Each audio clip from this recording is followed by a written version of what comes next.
Welcome to the channel and welcome to this 1000 point battle report of Warhammer 40,000. It's the Black Templars versus the Genestealer Cults and their brand new shiny codex.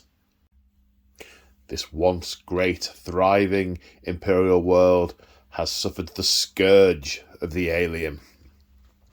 There has been an uprising on this planet, and the forces of the Empire, the forces of Golden Light, have been swept aside, and the Genestealer Cults control this world, and they have started summoning the Hive fleet.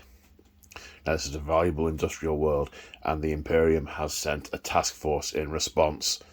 It was not soon enough to arrive in time to save the population. However, much of the infrastructure and value of the planet remains, and it is simply a case of purging the alien and then repopulating the world, and it will once again be a productive part of the Imperium. Now, this is a standard. Standard's the wrong word. Oh, it was going so well. This is a relatively standard Imperial response. There are naval elements. There are Imperial Guard. There are regiments and regiments and regiments of Imperial Guard. There are a few sororitas in the flotilla, but also they are accompanied by elements from one of the chapters of the Adeptus Astartes, the Emperor's Angels of the Black Templars chapter, are part of the relief fleet. The first and most urgent task before the remainder of the planet can be purged is to stop the cult summoning the Tyranid Hive fleet. Therefore, the Patriarch must be slain, and the beacon that summons the Tyranid fleet in must be severed. The Black Templars have boldly declared that they will perform this undertaking. They have sworn a vow. They have declared before the Emperor that they will do this thing in his name. So, Fleet Intelligence have identified where they think the Patriarch is most likely lurking.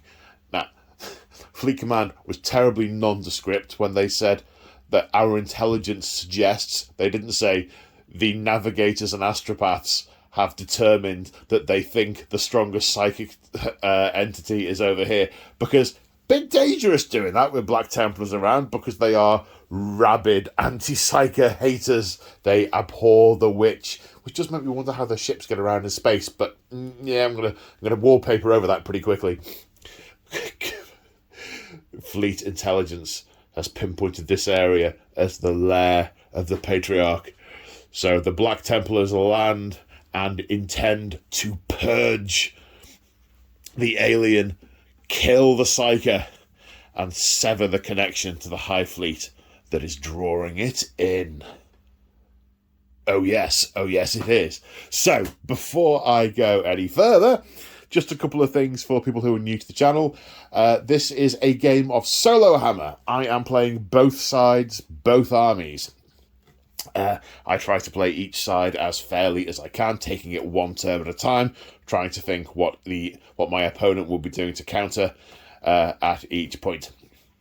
I also go on rambling tangents, which I am quite well known for. This is meant to feel quite relaxed. This is all highly narrative driven, and at times I'll meander off and it'll feel like you're in the room with me. That's the look and feel I go for on this channel. There are also a very small number of house rules that are intended to drive lots of narrative fluffiness, and these are: I don't apply limits on modifiers to dice rolls. I let characters charge with units. So if there's a character and a unit together and they're both going to charge the same target or targets, I make one dice roll and they either both succeed or both fail. Then everything goes back to normal. I don't use command point rerolls, and I don't limit the number of times a stratagem can be used in a phase.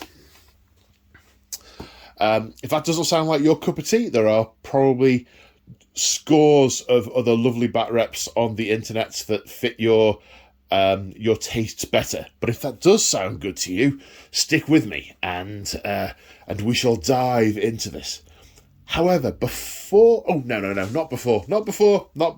Right, what's the scenario?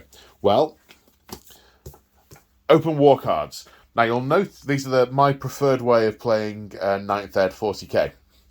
You'll notice there's no twist, and that's because I haven't done any Solar Hammer for a few months because I've not felt very well, so I'm a bit out of practice. The Genestealer Codex, there's a lot in it to get to grips with, and it's entirely new, so I have a lot to remember, so I thought I'd keep it simple and not do a twist today. In the vein of keeping it simple, the deployment is just going to be either side of the board, a fairly atypical deployment, and we are playing Incisive Attack. So there are 3 objectives. At the end, is it your turn or is it the battle report? Is it the... At the end of each battle round, you score a point for each objective you control. So a maximum of 3 points there. However, each turn, one of these will be the active objective, randomly determined by dice roll at the start of the first battle round. And that will be worth 2 points, so a maximum of 4 points available per turn. That represents the ebb and flow and the varying criticality of different points of the battlefield as things change. So we have one objective here in this opening. We have another one there behind those 2 buildings, near this piece of open space, and one inside this building there. Now, we have got some nice bits of line of sight blocking terrain. It is possible to get some line of sight between these objectives, but it is pretty restricted. Use the standard terrain rules pretty much, so a lot of these block line of sight to fire through. Speaking of these, shout-outs, the mat and the terrain are from urbanmats.com, are from Urban Mats. Go check them out. And the objective markers are Cromlech. Everything else is either GW or a pet shop for the gravel and the like. Yes, so just before we go and take a look at the armies, I'm just going to pass you on to Paul from a few hours ago, who's going to explain some stuff, because this is one game of 3. They're not linked games, but I'm doing 3 games with the new Genestealer Codex, and I had some decisions to make about what I included in the army. So he rambled about that about half an hour ago for about 10 minutes. So if you don't want to watch that, feel free to skip on, but he's going to ramble at you now for a minute. Hello, this is slightly younger Paul. I am probably, an hour maybe younger than the guy you've just been talking to. Probably 2 hours, because I've got to take this table down and do a new table, which you've already just seen, but I don't know what I'm going to do yet, because future Paul hasn't decided. I digress. Hopefully the guy just mentioned to you that I'm going to ramble on a little bit about this before we get back to the battle report. So if you don't like listening to me ramble, skip on until you see the table change. Then the ramble will be over. So I have had a bit of a dilemma in terms of what to include in the army and what games to play and so on. So I had 1,000 points Genestealer list from the 8th Ed Codex. I went to the I got the new codex and I went, right, what do I need to add, change, etc., to make it work with the new codex?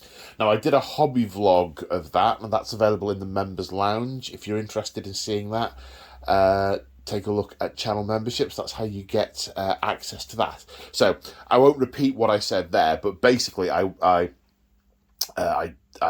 did some new models and tweaked some existing ones. And I had imagined that I was going to come out with 1,000 points still, but actually I come out with about 1,600 points, which I'm really not quite sure how, but I have. By adding about 10 models, it's got up massively in points. So my dilemma has been twofold. I know I want to do 3 games, and I'm going to put one of them up on the public YouTubes, which is probably this one that you're seeing, and I'm going to do 2 and put them up in the members lounge. And I know I want to put them up against 3 different Imperial enemies, so I'm going to do Black Templars, Imperial Guard, and Admech. I'm not quite sure which order I'm doing them in. Whichever one you're watching is the first one. But it's given me the dilemma, because in my mind, like, this is a 1,000-point army. But it's given me the dilemma of, okay, well, what do I include in what list against what? Because I want to keep the list themed. I always want to keep my lists themed. But I've had to strip like 600 points out of each list. So I've been like, what do I do? What do I not? So what I have decided on is the game with the Black Templars. Their objective is to kill the Patriarch. So I want to. So in that context, that planet has fallen, and everyone on the planet is a surviving cult member, or sort of the odd person here or there cowering in the darkness.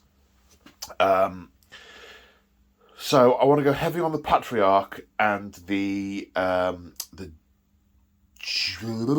pure strain Genestealers. The PDF stuff has kind of dissolved and been absorbed into the brood as a whole. That's not going to massively feature in that game. So I thought, right, the PDF, I'll use the brood brothers. I'll use those against the guard, because then the scenario can be the Imperial Guard are just turning up to reinforce the PDF. Little do they know that the PDF are batting for someone else. So they'll go into that list, because there's like 250 points worth there. Somehow. So that will be sort of the cornerstone of that game, because that's going to be quite a small game. What I want to do is I want to do like an Imperial Guard platoon turn up to reinforce the PDF, and then they meet the PDF, and then all sorts of cult stuff starts coming out of the woodwork, and it's a big sort of Ooman on Ooman firefight type thing. That's what I'm going for with that. So definitely want the Patriarch and the Genestealers in the game against the Black Templars. So I think against the Admech, I'm going to focus on as much of the weird mining stuff as I can, because I'm going to have that be sort of an Admech indentured mining facility has gone quiet, and they've sent some Qatari to investigate.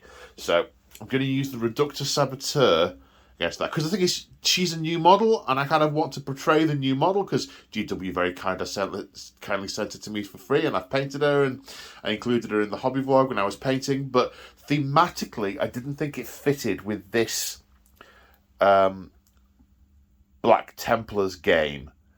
So, but it does fit with sort of demolitions and rock grinders and aberrants with heavy mining tools and all that jazz. So yeah, so that's what I think I'm going to do. That's how I'm going to divide those 3 games up. It's going to be sort of the Admech one's going to be all the mining and cult stuff. The one against the Black Templars is going to have as much of the pure strain stuff and the Broodlord in as possible. And the one against the Guard's going to have the PDF in. That is how I am going to break it up. Right, I'm now going to leap forward in time and say back to you, real-time Paul.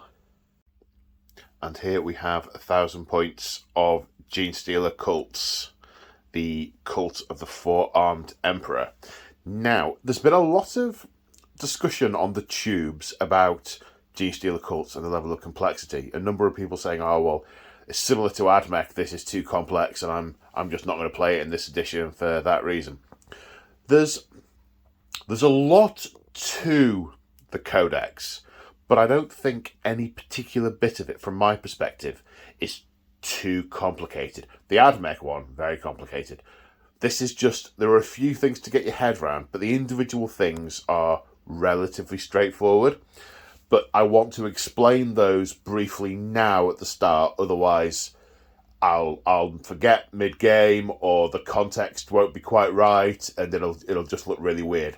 So a few of the army special rules before I go through the army in general, and hopefully I will remember to point the camera at the pretty models whilst I'm doing that.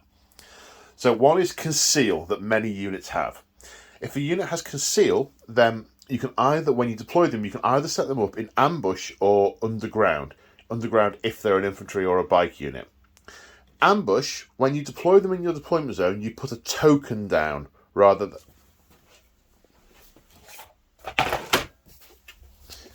You put a token down rather than deploying the unit. And then at a later stage, you reveal them. If you have first turn, you reveal them all in your command phase. Your opponent does. You do it at the end of their movement phase. And what that means is you get some flexibility about where different units go. So you've got a unit of neophytes and a unit of acolytes. You put 2 tokens down. You don't have to decide which unit is where on the board until you actually come to deploy them. So that represents the everything's laying in ambush. Your opponent doesn't know what's where side of things. If you set a unit up underground, you don't put a token down. They basically deep strike, but it's subtly different to other deep strikes that other armies can do.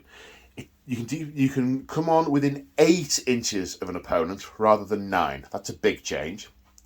The second is that you can choose to come on up to 6 inches away, but you can't charge. And if you are set up underground and your unit has abilities that happen in the command phase, you could use them in the turn you bring the unit on. So the Patriarch has a command phase ability, whatever it might be. If he's on the table, he can use it. If he's underground, but coming on that turn, you can use it. If he's underground, not coming on that turn, you can't. And that's the conceal rule. Each bit relatively straightforward, and I'm hoping to get that sealed in my brain by playing it a few times. Then unquestioning loyalty is I don't think this one has ever been considered particularly complicated. Who am I? I don't really know. But the crux of it is normal models can hurl themselves in the way of characters if they're about to die, and you roll a dice if they're within 3 inches, and if your character fails an armor save, if there's a cult model within 3 inches, they can hurl themselves in front, and on a 4+, they take the hit and die, and the character's saved. It's on a 4+ for every character apart from the Patriarch, which is a 3+, because he is the head of the cult.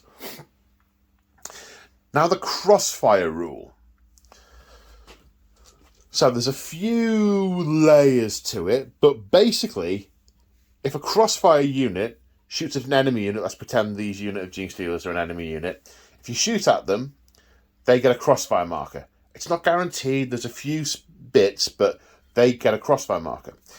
If a subsequent unit shoots at them, they get +1 to hit. So this is a crossfire unit. If that unit's got a crossfire marker on it, when I fire at them, I'm going to get +1 to hit. Magic. The next bit of it is if you're a crossfire unit and you shoot at an enemy unit, if there is another crossfire unit on the other side of the unit you're shooting at, they count as exposed. Now, there's a big verbiage thing about pick a model, draw a line to another model, and then it counts or it doesn't. But basically, if there's a crossfire unit on the other side, they count as exposed. Which means, as well as getting +1 to hit against them, you get +1 to wound. And if you're within 12 inches, you ignore their cover save. And that is basically it. And on the back of these deployment markers, there are crossfire markers to help you keep track of that. Obviously, in bigger games, there will be much more of it. There are some other layers of complexity to it, but I'm not going to go through those because I don't want to cloud my brain, and they're all fairly small and niche as far as I'm concerned. And there's another little rule called Summon the Cult, which some units get, most of the units with icons. If a unit summons the cult, if it's a unit of neophytes, they regain D6 models, dead models, so you can't go above starting strength. If it's a unit that anything other than neophytes, like acolytes, they regain D3. Simples. A lot to remember, but I think because most of these things happen in different phases of the game, I think it's going to be okay to try and remember those, I hope. There are also some stratagems that link in with crossfire, but it's all like if they've got a crossfire token on them. So I think it's going to be okay. I'll find out from playing, I guess. And I might get to the end of this and go, oh God, they were right. Everyone was so right. I'm never playing them again. But, we shall see. So on to the actual army itself. Well, firstly, this is the cult of the Four-Armed Emperor. So they have special rules for being the cult of the Four-Armed Emperor. It's like their chapter tactics or their craft ward ability, etc. They can reroll charges, and if an enemy unit is shooting at them and they are more than 12 inches away, they get the benefits of light cover. They're basically super ambushy and hidey. Now the army itself. Okay, the army warlord is the Patriarch that the Black Templars are coming to kill. Number of abilities. He's a living idol, which means friendly unit models. I'm obviously abbreviating the verbiage, but units within 6 inches ignore modifiers to combat attrition, so only ever run on ones if you fail a morale test. He's swift and deadly, which means he can advance and charge. He's got preternatural defences, which means he's got a 4+ invulnerable save because he dodges out of the way. His warlord trait, I like this. The warlord traits in this book are lovely. The one I picked from is Prowling Adjutant. Is it Adjutant? I can't read my own writing here. I've got my notebook off to the side. I think it's Prowling Adjutant. When he's charged, he can make a 6-inch move before you resolve the charge. So if he's about to be clobbered by a load of Black Templars, I can back him off so that they fail the charge and then charge into them next turn. Nice. He gets 2 psychic powers, so he has 2. He has Might from Beyond. Pick a friendly unit within 18 inches, they all get +1 attack. And Psionic Blast. It's a bit like Smite, except if the dice roll on the casting of the spell was greater than the target unit's leadership, they take 3 wounds rather than D3. Plus, of course, you can cast that as well as Smite, so he can be a bit of a battery with his finger pointing at his brain, like he has there. He also has a Psychic Familiar, which once per game he can reroll the result of a psychic test. So that's the Patriarch. The second in command is the Magus.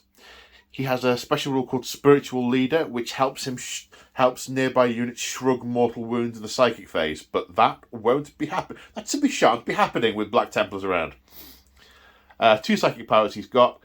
I've basically gone for the Patriarch being the aggressive one and the Magus being the debuffing one. I've tried to take a mix just to see what's what.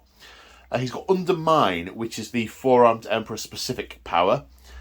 Targets an enemy unit within 18 inches. If you pull it off, you reduce their movement by 3. You halve any advance roll, and they're -2 to charge.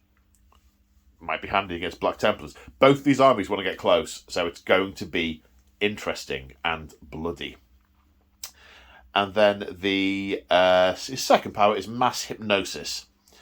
18-inch range, cast on an enemy unit, and they get -1 attack, and they always fight last. Again, going to be potentially very useful. Now, the other character to go into a little bit of detail, is the Sanctus. So he's obviously he's a character, but he's not an HQ. Now, there is a rule in the Codex that says for every HQ character you take, you can take a non-HQ character and him not take up a slot in the Codex, in the Force Org chart, which doesn't matter in this because it's a battalion, because I've got 3 troops and 2 HQ, but is important in smaller games, I think, or bigger games. This size game, not important. Smaller or bigger, super important. He has the Creeping Shadow ability, which gives him a 5+ invulnerable save and -1 to hit him. He has Soul Sight, which means his attacks automatically hit. He is a Cloaked Assassin, which means you can't shoot at him if you're outside of 12 inches. And if he's in cover, he also counts as having an additional point of armour. His Bio Dagger, which, remember, hits automatically, he gets an extra attack with it, so we'll have 5 attacks, and every 3+ to wound does a mortal wound. He's a mortal wound maniac. So they're the characters. So he's an assassin, so I felt in this trap, because obviously this is a trap and we're luring the Astartes in, obviously, because we want to eat their DNA and to dissolve them and feed them to the arriving hive fleet. Oh yes, we do.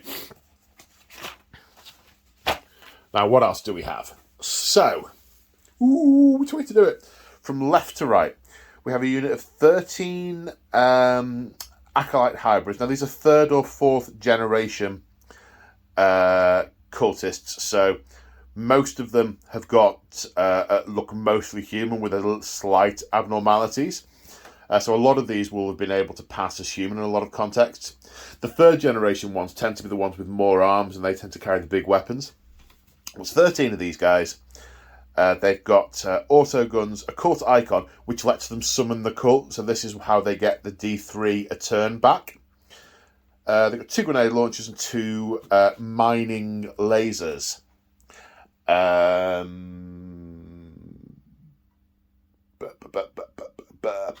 This unit has been upgraded with a special cult ability called Perfect Ambush. So in a turn in which they appear from underground, pick an enemy unit within 12 inches and they count as exposed. I can't read my own writing here. They count as exposed, so I get the bonuses to hit and to wound against them in that first turn of shooting. Next unit, we have 17... Did I say these were acolytes? I meant neophytes. These are neophytes. These are acolyte hybrids. These are 1st and 2nd generation hybrids. These really can't pass for human. They've been toiling in the underworld since time immemorial, since the cult was created. These guys have got a combination of bone sword and lash whip, cult icon, rock saw, rock drill, and rock cutter. The rest of them have got a combination. They've got pistols and sword, pistols and rending claws, I think it is. They've been upgraded with a special ability called Our Time Is Nigh. The first time they fight in the melee phase, they get +1 attack that turn. Then we have 10 Pure Strain Genestealers. These guys are super vicious now. I can't remember their profile, but I remember it being horrendous. Well, they now feel like Genestealers should. They can tear through Terminator armor like a knife through butter now, which is nice. It's nice as far as I'm concerned. And right this minute, I'm the Genestealer guy. They've also been upgraded with a trap sprung. When charging from underground, they gain an additional dice, and you discard one of them. So these guys are going to be re-rolling. They're going to be popping up within 8 inches, rolling 3 dice, discarding the lowest, and re-rolling if they fail because of the Cult of the Four-Armed Emperor. We have the Sanctus, who I went through pretty much earlier. And then we have another unit of 13 neophytes with different kit. These guys have got 2 seismic lasers. I want to say seismic lasers. 2 seismic weapons, 2 flamers, and the unit champ has a bolt pistol, which he's scrounged from somewhere, and a power maul. And that is 1,000 points of the new Genestealer Cult, and a bit of an overview of how they work. They've got some devastating stratagems that go with all of this. I don't have stratagem cards, which is normally my way of remembering them. So I do apologise if I forget anything in this game. Please do feel free to shout out in the comments where I get things wrong. It will help me learn. Page references are good for that as well. Okay, right. Let's go and take a look at the Black Templars. And here we have 1,000 points of Black Templars. So, where to start? Because it's mostly lore stuff with the Black Templars. Rather than rules as such. They've got all the standard Space Marine things, which I'm not going to go through. If they come up in the game, I'll talk about them then. The chapter tactics the Black Templars have is they reroll advances and charges, and they also shrug mortal wounds on a 5+. Witches find it very difficult to get a grip of them, metaphysically speaking. What order to explain things in? So the vow that this crusade has made on this sacred task is to uphold the honour of the Emperor. Now, what this gives is it gives some benefits and also some restrictions. The benefits being the vow. It gives them a 5+ invulnerable save. It's going to be very useful with lots of super mega rending things and mining lasers and other such. They can also never be wounded on a dice roll of a 1 or a 2, whilst the vow is in effect. So, not useful all the time, but the things like mining lasers and other such things would wound them on a 2 and be multiple damage, but they won't do that. They'll only wound them on a 3. And plus they'll get that 5+ invulnerable save. We'll see. We'll see how good that is. I don't think I've used this vow before. The passion, which is the restriction, is that cover saves cannot be taken. There's a lot of cover on this table, so it won't deliberately come into effect because these guys aren't going to be hiding in cover, but it will. It could come up. It could come up. So now we've got individual models and ethos and stuff. Okay, let's start with the Marshal. So the Marshal is a Primaris captain. This is all Primaris. My second all Primaris army. The Marshal is a Primaris captain with different weapon options. So he has the Auto Flamer and the Mastercrafted Power Axe option. Basically, it's an Assault Bolter with a Flamer combi. However, that is upgraded to a relic, the Breath of the Throne, which means the Flamer part of it is Assault D3 +3, so it's minimum 4, Strength 5, -1, 2 damage auto hitting, so that's nice. His Warlord trait is Master of Arms, so he gets +1 attack and he always fights first. That will be very handy receiving charges from Genestealers and the like. Now we come to the Chaplain. Now, Chaplains are interesting in Black Templars in so much as the rest of the army represents a crusade force. I won't go into all the ins and outs, but this is a crusade force. The Chaplains aren't attached to any individual crusade. They have freedom, along with the Apothecaries and Tech Marines, to go wherever they feel the Emperor is calling them within the various crusade fleets. So this Chaplain has attached himself to this crusade fleet because the Emperor has spoken to him and led him here. Now, we spent a command point on Heir of Sigismund to give this guy a Warlord trait as well, which he has. It's the epitome of piety. He can deny the witch as if he were a psyker, and he gets +1 to the roll to do it. Very handy against very psychic armies. I like to think this guy always has the epitome of piety, but if I'm not playing an army with psychers, I just throw the command point on it. He has 2 litanies. He has the standard one, which is the Litany of Hate. I might have that slightly wrong, which is the reroll to hit one. The other one is... Now, there are a lot of really nice ones in the Black Templars army, although irritatingly they don't appear on the card deck, which is very frustrating. But yet, an exact copy of the cards from the generic stratagems are in there. So 2 copies of those, no copy of their litanies. I digress and rant slightly. There are lots of really good ones in there, and one I've been drawn to a couple of times, and I thought, no, don't take the one that makes total stat sense. Take something that's going to be a bit more interesting. So I've taken Fervent Acclamation. He picks a unit within 6 inches and then gives them the effect of one of the vows that is not currently active. So at the start I mentioned Uphold the Honour of the Emperor is in effect across this crusade, which has a vow and a passion. There are other vows I could have chosen, and they also have vows and passions. But he can bestow the vow of a different oath upon a unit by successfully doing his prayer thing. So that could be quite cool, because there's some interesting stuff in there, and it's a bit utilitarian as well. I can use the right thing at the right time, so yeah, that's cool. That's why I've done that. Okay, first off then, so we have the Crusader Squad. It's a 10-strong Crusader Squad led by one sword brother who has an axe and a pyre pistol. There are 4 initiates, and there are 5 initiates and 4 I've forgotten the name. Novices?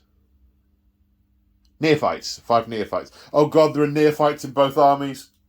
There are different types of neophytes in both armies. That's not going to get at all confusing. But basically, when a Black Templar becomes a full Space Marine, he graduates to become an initiate.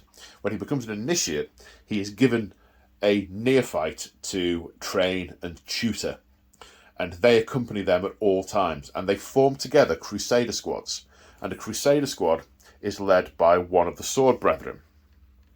Now, Sword Brethren are veterans who are, not only are they veteran status, the leader of this specific crusade has bestowed the honour of Sword Brother on them. It's like Veteran Plus. It's super special. It's they have achieved stuff and gone to... they've leveled up. They've leveled up in their Black Templarness. And they lead...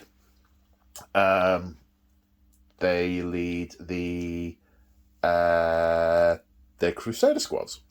Now, when an initiate,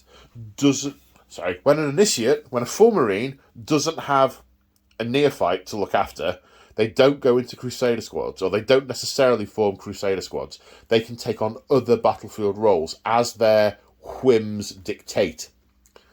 So we have 5 initiates who are deploying as intercessors. Very frustratingly, I made the wrong type of gun. I wanted them to have the assault variant, and I got mixed up with the pieces, and I've put the non-assault variant on. So they're ever so slightly not WYSIWYG, but they've got the assault bolter variant.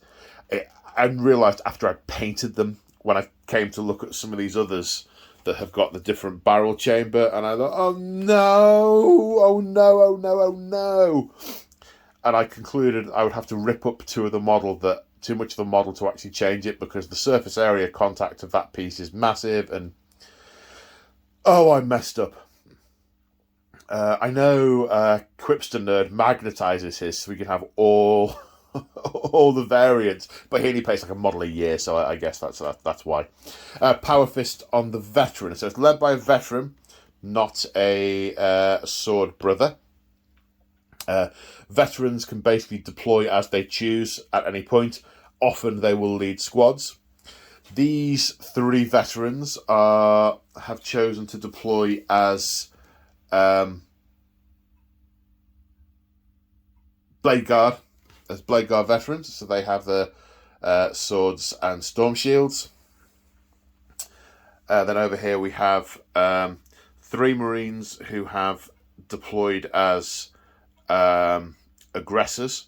So narratively speaking, aggressors are the fire support. They're the devastators. They're the really shooty guys, and that feels like a really appropriate, rather than hellblasters for or possibly eradicators. Aggressors feels much more get up close and burn the heretic. So that's where I've gone with that, led by a veteran who's got the red shoulder pads denote the veteran status. Now, these initiates have chosen to deploy as assault intercessors. Now, assault intercessors are close support, so they're equivalent to assault marines, and any initiate who chooses to deploy in an assault capacity has the honour of wearing the red trim, but not the red cross. So they still have the white shoulder pad with the black claw cross, but they get to wear the red trim as a mark of honour and respect. And lastly, we have the honoured ancient in the Redemptor Dreadnought with the big Gatling gun, the Icarus rocket pod, 2 storm bolters, and the heavy flamer. And that, as they say, is that. That's 1,000 points of Black Templars. Hopefully I haven't forgotten a thing. If I have, it should come up in the game. If not, sorry, trying. Let's take a look. Let's go on to deployment. So here we are after deployment, and the Genestealers are registering as blips on the Black Templars auspices in their deployment zone. I've got 3 tokens down, because representing the Magus, 1 unit of Neophytes, and the unit of Acolytes, leaving everyone else underground, ready to jump up. But there are some stratagems that mean I could maybe take this up and put it into underground if I really want to. Difficult, because the way I played previously was to line up the Brood Brothers and put everything else in reserve. No Brood Brothers in this army. No tanks, no transports. So, not done that. Not been able to do that.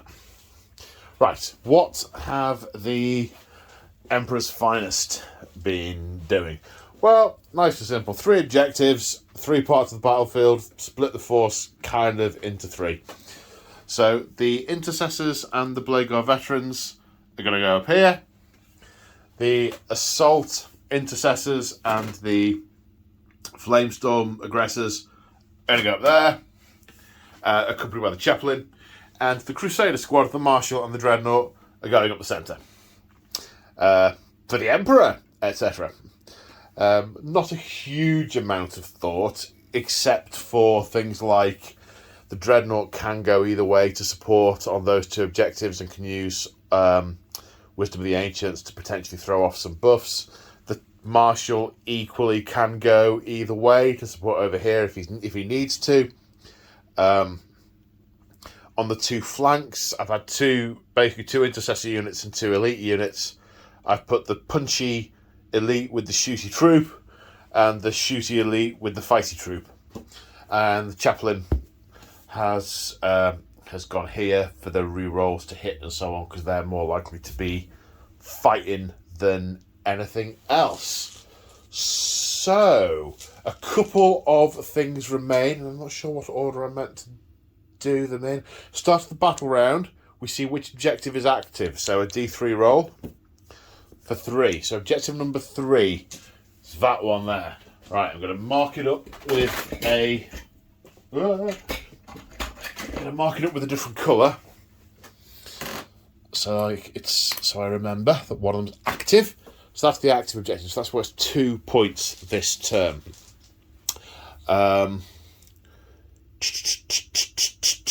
Right, dice roll. First one is for Genestealers, then the next one's for the Black Templars to see who gets to go first. Genestealers get a 6, Black Templars get a 4. Genestealers, I think the Genestealers maximise their advantage by springing their trap. I think narratively speaking, you want your enemy to spend their first turn moving forward. and then you bang, this is where we all are. So we're going to let the Black Templars have the first turn. So in the command phase, the chaplain has successfully chanted. I had it a second ago. Fervent acclamation to apply the vow of Abhor the Witch to the aggressors, giving them an extra 3 points of movement. And also playing Strength of Conviction on them for a command point to give the aggressors objectives secured.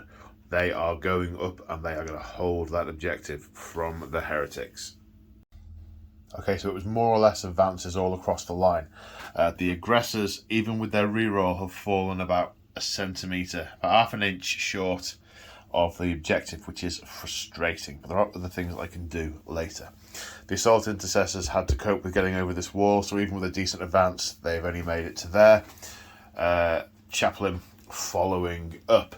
The Redemptor Dreadnought did not advance on the off chance he has anything to shoot at, but it is not particularly likely. Good advances from the Crusader squad. They are just going forward. Their zeal is impressive. The Marshal accompanying them.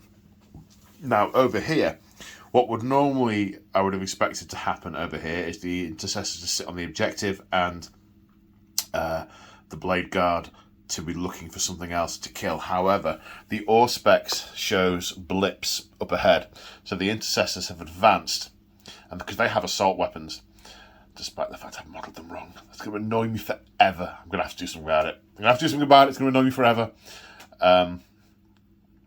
So they have switched roles, and the intercessors are pushing forward to get shots on whatever those blips are, which they will discover as they crest the corner, and the Blade Guard for the minute holding this objective.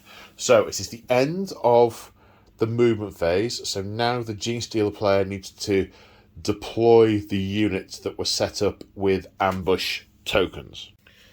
And the presence of the despicable alien is revealed.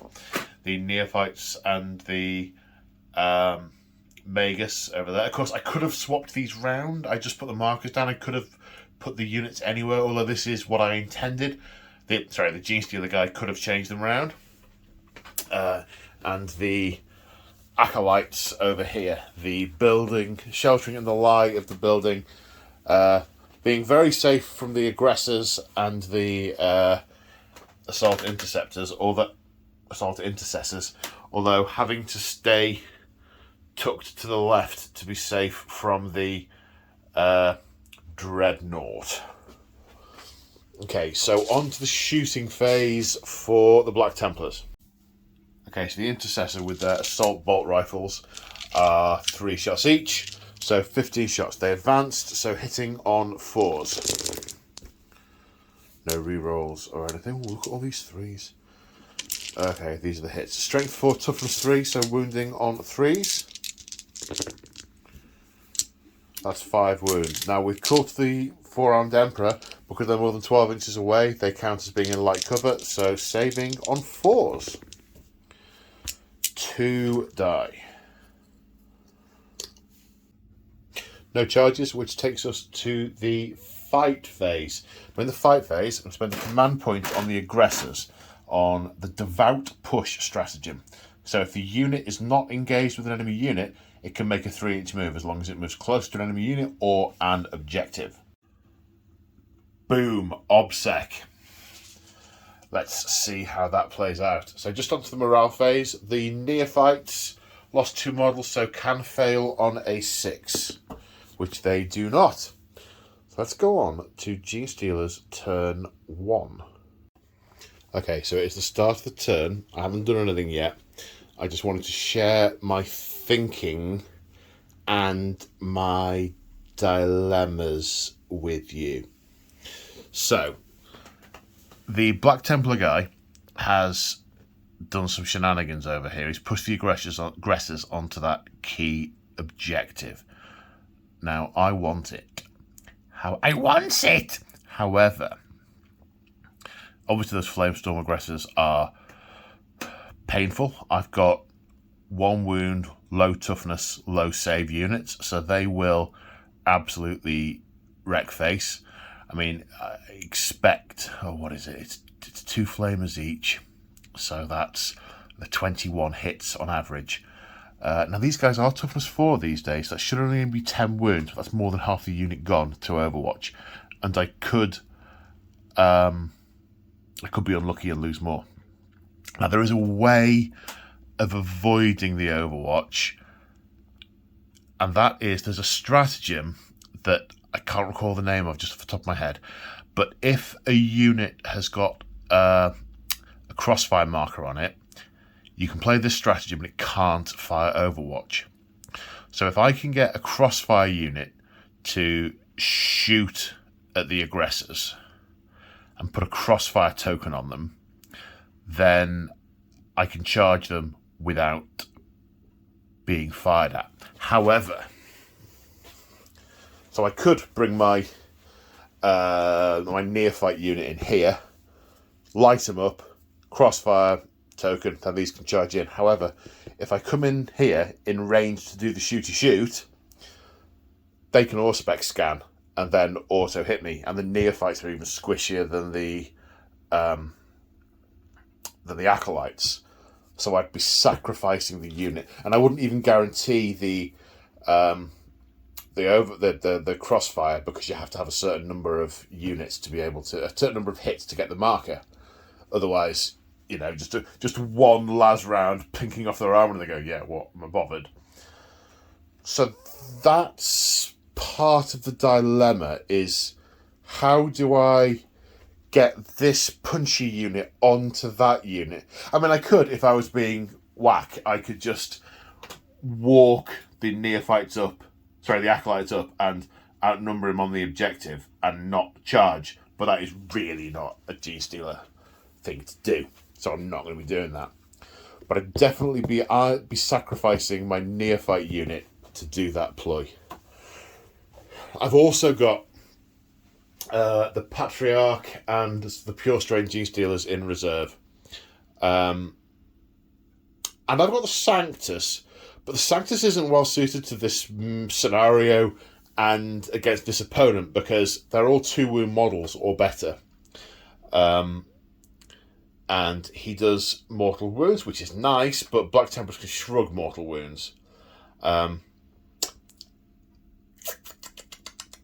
So he'll probably kill a Marine or 2 and then be smacked in the face and killed. So I might leave him back until he might be able to swing the result later. Now the question is, what do I do with the Patriarch and the Pure Strains as well? Because I don't think I've got the numbers to just overwhelm on every part of the Black Templars army. I think if I was the Genestealers hit him as a wave, then I'll kill a bunch of stuff and then I'll get taken apart. And I will lose. So I think I need to be the stealthy hunter who lays and triggers his trap. So I wonder if what I need to do is Pure Strains, if sort of take out the 2 flanks, as it were, and then nibble away at the middle, trying to make him go in a direction, or one direction or the other. I'm not sure. That's the dilemma, and I will continue dilemma-rising.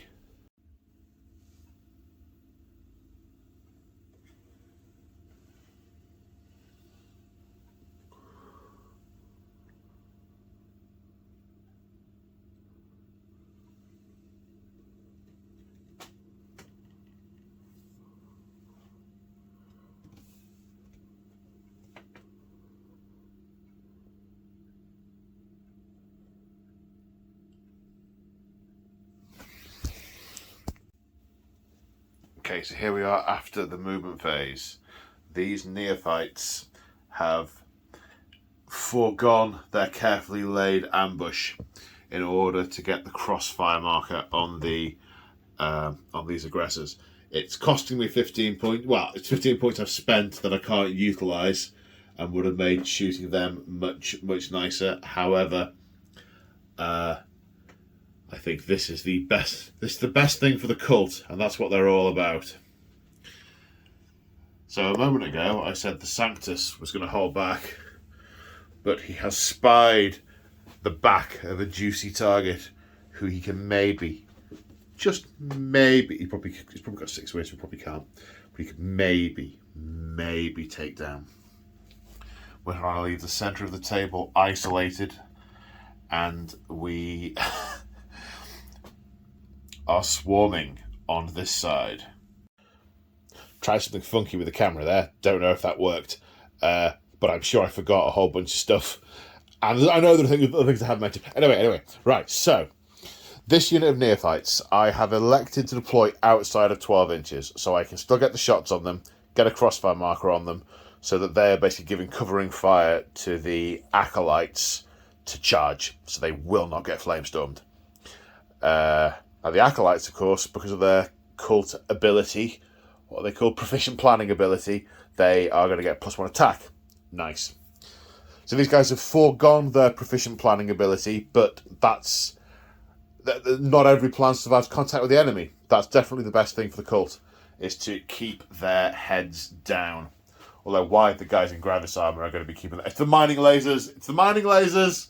It's the mining lasers! It's the fact that they're being shot at from multiple directions. It is. Although what I am going to do, I think, is fire the pistols from the acolytes at them first. Because there's just a chance that'll give them a crossfire marker, which will give those guys +1 to hit. You need to get 5 from basic weapons. And they've got some pistols in there, so yeah, it's worth doing. It's worth doing. The Sanctus is eyeing up the back of the chaplain because he does the invulnerable. He does mortal wounds. We're going to bypass the chaplain's invulnerable save, and he is nicely exposed there. That will damage this side of the table significantly if they can do that. If you can do that. The Patriarch, I ummed and ahed about what to put where. One of the deciding factors was he's the psychic denial. So the Psyker is over here. I mean, he can sense the disturbance in the hive mind that that pious Burke is bringing the psychic disruption. So over here, the Genestealers with their was it lying in wait? I can't remember. So they get the extra dice to roll. So they are going to be able to charge both these units. I want to see how well they do on paper. They've got so much harder, and I really want to see them be able to gribble like they've never gribbled before. And I've got some psychic power. I'll come on to the psychic powers in a minute. The Patriarch, whilst these guys have got a 4+ invulnerable save and they could have bounced all his attacks, he's multiple wound damage, so he should be able to, if he gets a few attacks through, he should be able to do them some serious damage. Plus, I can try and smite them first to take a few wounds down, try and bypass those storm shields. In theory, I could Auspex scan with those auto bolters against the Genestealers. Oh, should I do it? You see, the thing is, I know that the other guy has got the... So the Cult of the Four-Armed Emperor has a special stratagem that's... I can't remember what it's called, but it's to do with, a plan... I think it's called a plan of generation in the making. And it's a zero-cost stratagem. And you can play it when your opponent spends a stratagem. And when you do, it increases the cost of that stratagem by 1 for the rest of the battle. So if I Auspex scan, which costs 2 points, the other guy is going to make it cost 3 points. Now, he can only do that once, and he's dropped in all his deep striking stuff, so it won't be a problem, but I've only got 3 command points left, and I won't be able to interrupt anything or do any of the funky Gravis stuff if I do it, so it's a bit of psychological mind game, which is good, because that represents the, they're everywhere, man, they're in the room, they're everywhere. Because I'm not doing it, because it's going to cost me an extra command point, but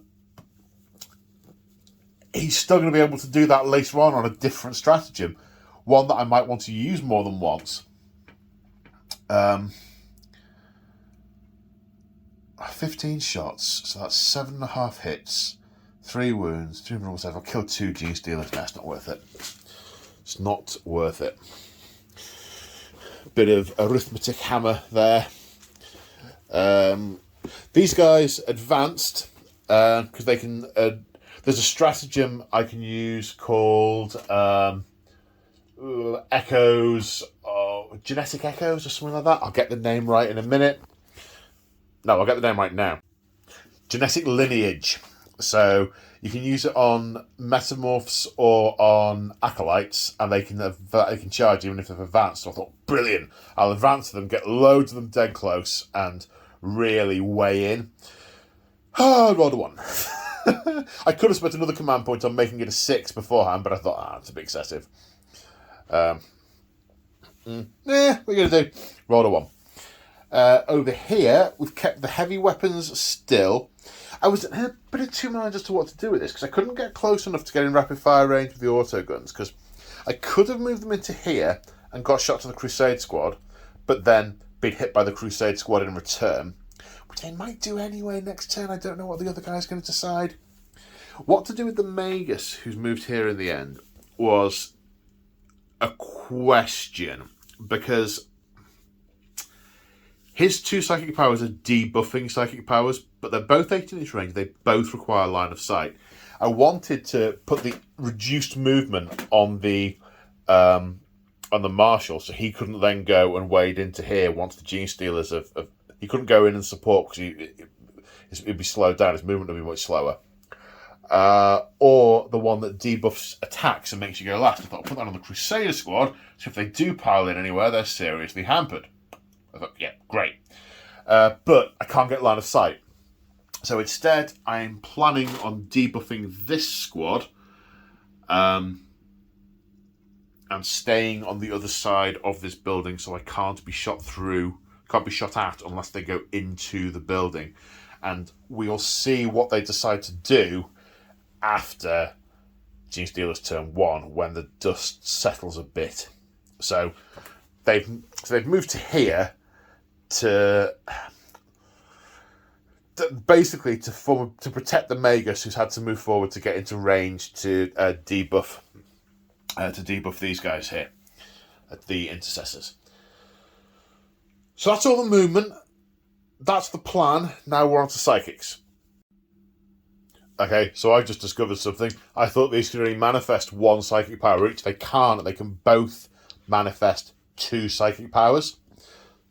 So we'll start with the Magus smiting the intercessor squad, unleashing a psychic screech, a bolt of energy on a 7. That goes ahead. That works. I'm not going to try and deny it. The Black Templars have a stratagem that lets them deny things, but I'm not going to use it on that, because they should have mental fortitude enough to withstand it. D3 mortal wounds for 3, but the Black Templars shrug them on 5s. Shrugs 2 of them, takes 1 wound. Suffer not the witch. Then we will attempt to cast Mass Hypnosis on this unit, which casts on a 7. That's an 11. That is definitely cast. And Mass Hypnosis reduces their attacks by 1 and means they always fight last. I'm not going to spend a command point on denying that. Or should I?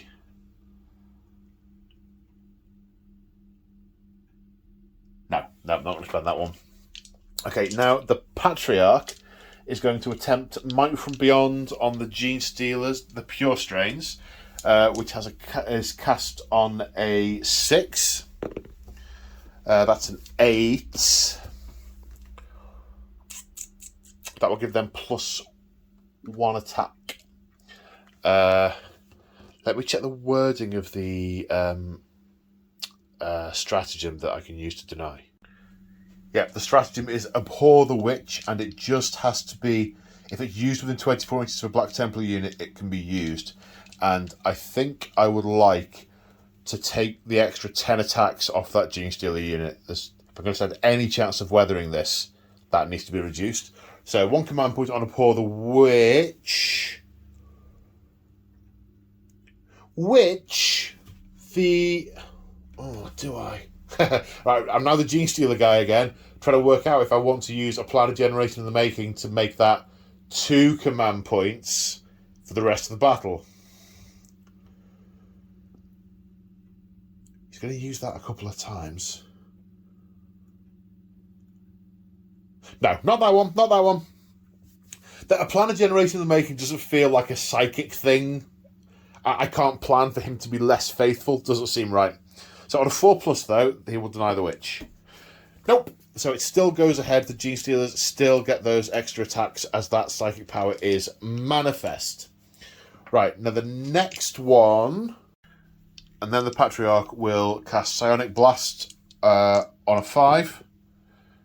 7, which is cast, which will hit the Blade Guard veterans. If that was equal to or greater than their leadership, it would be 3 wounds rather than D3, but it isn't, so it's just D3 mortal wounds for 1, which they will shrug on a 5+. No, a mortal wound taken there. Okay, so 8 of the Acolyte hybrids can get line of sight onto the aggressors, hitting on 4s. 1, 2, 3, 4, 5. Okay.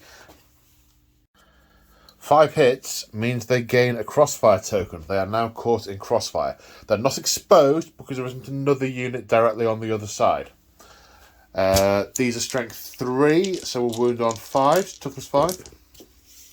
2 wounds, saving on 3s. But all saved.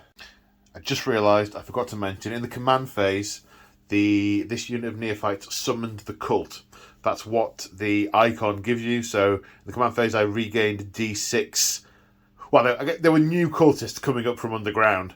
Rolled a 1, so there's still a casualty from that unit. But remember to do it. Remember to tell you about it.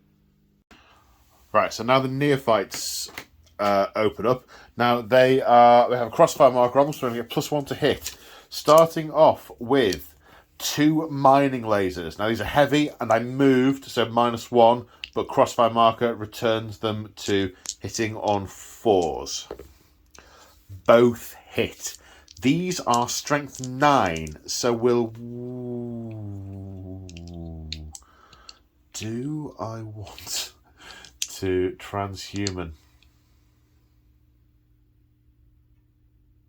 It's only going to make 1 point of difference, and I'm bleeding command points. No, I won't do that. Wounding on 3s. Both fail to wound. As the aggressors, we breathe a sigh of release. Their heavy, heavy armor plating starting to melt under the heat, but holding. 2 crack grenades. Both hit. Wounding on 3s, because strength 6. -1, saving on 4s. 1 passed, 1 failed. D3 damage for 2. So 1 has a wound remaining. And then 8 shots with auto guns. Hitting on 3s because of crossfire. Wounding on 5s. 3 saves to 3+. 1 fail. So this guy has lost another wound. Now it did occur to me when I was planning the turn that I could have tried to get a crossfire marker just with the acolytes to then charge. But that felt inherently wrong, because the whole point of crossfire is another unit is keeping their head down, and then they get to charge. Putting a crossfire marker on them from pistol fire didn't feel right. So that's why I've done it this way around. But definitely those mining lasers are going to encourage them to keep their heads down. Okay, so now we have this unit of neophytes firing at that unit. The unit of intercessors. Flamers are out of range, so it's 7 shots with auto guns and both of the seismic cannons, which stayed still. They've got 2 firing methods.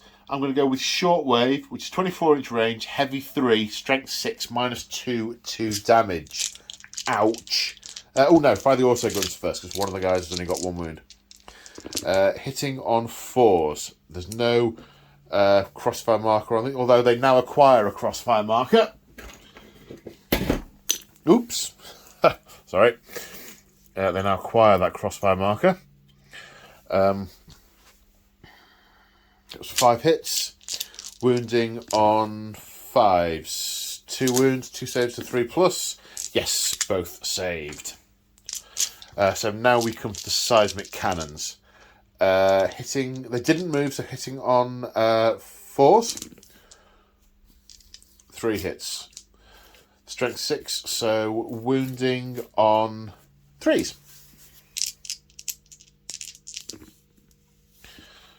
2 wounds, -2, 2 saves of 5+. 1 pass, 1 fail. That means the 2 damage kills the guy who was injured earlier. First dead Marine. It's not bad after 300 points of shooting, because these 2 acolytes, they're 150 points each, these 2 units, because they've got the really big guns and the cult icons. I think to make them, just sitting and thinking about it, I think to probably make them worth it, you want to have the extra acolytes in the unit, just so you don't lose them all to massed fire. Anyway, I digress. So, now we come to the charge phase.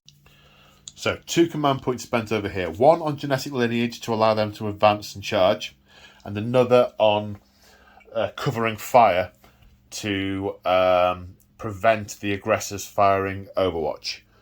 2d6. Can re-roll, thankfully. I think that gets 1 model in. I'm going to re-roll that because we are the Cult of the 4-Armed Emperor. 11. The Patriarch needs an 8-inch charge because, of course, these guys have arrived within 8 inches, not 9, and is re-rollable. Need to re-roll that. 8. Just. Now the Genestealers. So, because of their carefully laid trap, they're going to roll 3 dice and discard 1. Discard the 1 and move 10. Happy with that. And finally, the Sanctus needs an 8-inch charge. Rerollable. Snake Eyes. No. Reroll. 5. Doesn't make it. He's stood out in the open. Uh-oh. But you know what? I'll take that. I will completely take that. Okay, we're going to start with the Patriarch, because the one we are most concerned about being interrupted by are the Blade Guard veterans. If the aggressors... I mean, look at the state of that. If the aggressors interrupt over here, the most they can kill is 13, and they're hitting on 4s, so realistically they're going to kill half a dozen. And the rest are going to be pretty savage, you'd expect. So, we're going to start with the Patriarch against the Blade Guard veterans. He has 6 attacks that hit on 2s. 1 miss. He is strength 5, but he re-rolls failed wounds. So he's wounding on 3 with a re-roll. Okay, any 6s become AP -6, 3 damage. 4+ invulnerable save? No. Haha. We'll do these ones first. These are AP -3, 2 damage. 4+ invulnerable save. 2 saves, 2 fail. So one guy has 2 wounds and he dies.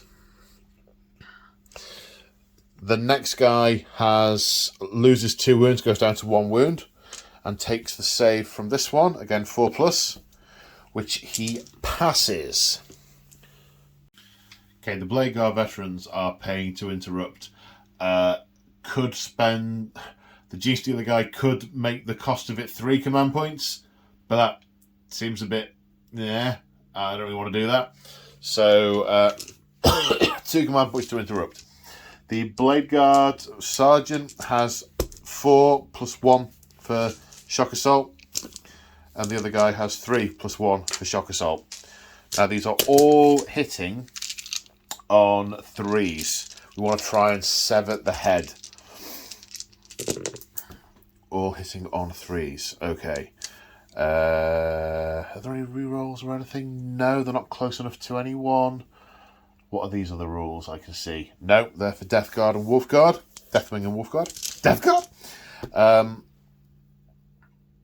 So that's a bunch of hits. The Mastercrafted Power Swords are strength 5, so wounding on 4s. Invulnerable save of 4+.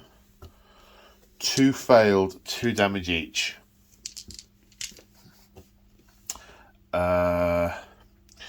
Do I want to have Genestealers jump in the way? Stats-wise, no. Narratively, yes. Yes, I do. 2 Genestealers will attempt to jump in the way on 3+. 1 succeeds, 1 fails. The one that succeeds dies. And the one that fails doesn't jump in the way. So the Patriarch has taken 2 wounds. So he has 5 remaining. That was not very effective, Black Templar guy. I think we'll come back here in a minute, I think, to avoid interruption. I can't be interrupted again, not because of... he could use it again, but he hasn't got the command points to, so we will do the Genestealers now. Okay, with the psychic power that the Patriarch cast earlier, buffing them, they have 5 attacks each. I'll just let that sink in. 5 attacks each. 4 of them are close enough to the Blade Guard. The other 5 have to engage the Intercessors. So the 4 against the Blade Guard have a total of 20 attacks that hit on 2s. Whilst I cringe to be the Black Templar, I am loving this from a narrative point of view. Genestealers are gribbling again. Strength 4, -3 AP. So wounding on 4s.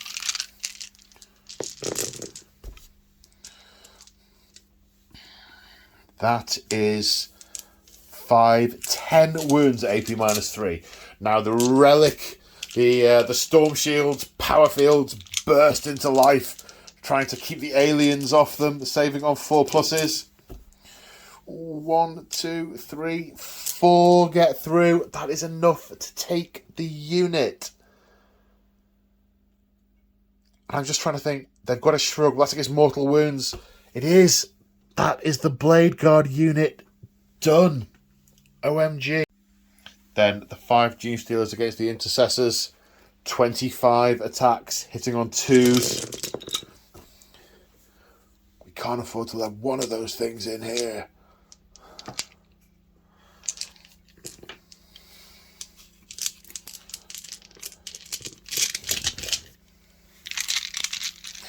Wounding on 4, strength 4, toughness 4. Ooh, that's not so many. That's pretty bad. Actually, no, it's a bad average. It's a little worse than average. It's 3, 6, 7. At -3, so saving on 6s. No. 1 dead, 2 dead, 3 and a half dead. So the Sergeant is left there on 1 wound remaining. So he will get to attack back. And you know what? I know it's out of sequence, but I'm going to do his attacks back now. He has 3, +1 for shock assault, but -1 because he was hypnotized. Hitting on 4s because power fist. 1 hit. Wounding on a 2 because power fist. Wounds, but these are preternaturally strong. What's it called? Pure strain reflexes. 4+ invulnerable save. Didn't matter. It exploded. Now, there is a stratagem I could use with the Pure Strains, and I'm going back a little bit. Return to the Shadows. And I thought that'd be really cool. They could slink back off, and that would be awesome. I would have done it with the Patriarch, but he still had enemies at the time. No. So the Genestealers can't do it because there is a surviving Intercessor. You can't have enemies within, I think it's 6 inches of you. So no, they can't do it. So my dilemma was ill-founded. Good. Okay, so the 17 models attacking the Black Templars, they're all within half an inch of an inch. They're all either within an inch or within an inch of a model that is within half an inch. They're all attacking, basically. There's 4 acolytes that have got special weapons, so I'm going to come to those last.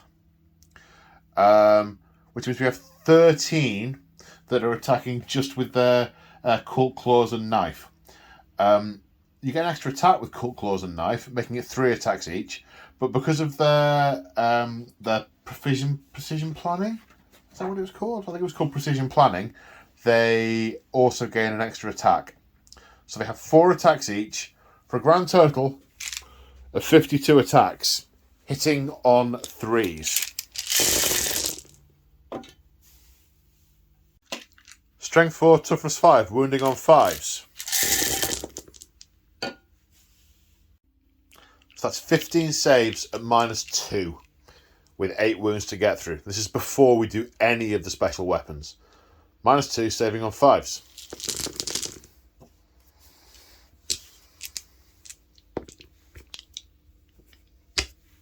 That was a fail. 2, 4, 6, 8. That's the unit before any of the special weapons fight. That combination there with the crossfire preventing the overwatch, absolutely devastating. Exactly what you'd expect the cult to do, right? He's not very stable. Come on, be stable. Okay, so lastly in the Black Templars, no, in morale phase. We're on to morale phase. That sergeant has lost 4 of his guys. 5 plus 4 is 9. One model retreats. He's not running away. He's dying of his wounds. He's being dragged down by hordes of Genestealers. Oh, dearie me. It's probably worthy of note at this point that the intercessors and the aggressors are units I have just finished painting. In fact, I painted them especially for this game. In fact, the reason this game is out 6 days after the date I could have put it up is because I was painting them. New model syndrome. And at the end of Battle Round 1, the Genestealer Cults control the critical objective and both of the other objectives, making the score at the end of Battle Round 1 4 points to the Genestealer Cult and 0 to the Black Templars. Their trap is well and truly sprung. Now, at the start of Battle Round 2, the active objective may change. Narratively, I really want it to be objective number 2 because the Patriarch's there. For its objective number 2 becomes the active objective and worth 2 points in Battle Round 2. The aliens have sprung their vile trap. The heretics and traitors, those who've turned away from their natural pure lineage and their embraced the alien, they will now all burn. They have dealt a vicious blow with the perfidy of all heretics and traitors, but now is where faith in the Emperor wins through. Now the holy rage, stoked by the outrage they have committed, will force the Black Templars to purge the alien. The rest of that was so good, the ending was rubbish. Damn it. So, in the command phase, the chaplain successfully encountered the Litany of Hate, which means we'll re-roll failed attacks in the fight phase. Some prioritizations have had to be made. Obviously, the Sanctus is a soft target, and we could have just gone back and killed him, but I need every unit pushing forward to take out this threat. If a few of those models are left, they'll rally the cult, and then they will be devastating in the following turn. For the Black Templars plan to succeed, they must die. Even if I can't get onto the objective this turn, I can get onto it in subsequent turns. We'll deal with those later. Equally over here, the Patriarch must fall. That is objective number 1. So the Marshal and the Crusader squad are pushing through in this direction. just about managed to get the flame units into position where they can see. So the Pyre Blaster and the Pyre Pistol can see, are on the inside, either inside the building or past the edge of the building, so they can do shooting. Thinking about command points for the turn, and I've got 2, and there are 3 that really draw my eye. There's for the Emperor's Honor, which is a Black Templars one, which means that when the Marshal is fighting the Patriarch can't attack anyone else, so wouldn't be able to mince the Crusader squad to death, which is quite appealing. There's obviously only in death does duty end. If the Marshal gets stabbed up before he manages to kill the Patriarch, and then on to the chapter, potentially the Assault Intercessors can fight again if there are some of these remaining. Not got a lot of command points left. Spent a lot in turn 1, and it's a small game, so not a lot to spend. These guys, they're fine now. We're playing the long game. They might build up a 6 or 7 point lead, but when we obliterate their entire scum hive cult thing, then the objectives will be ours. We'll just sit there on them. Yeah, that. The very thought of having a psychic phase is blasphemous, so time for shooting. Okay, leading from the front, the chaplain with his Absolver bolt pistol. Purge the alien! Hits on a 6. Wounding on a 4. Strength 4, toughness 4. Fails to wound.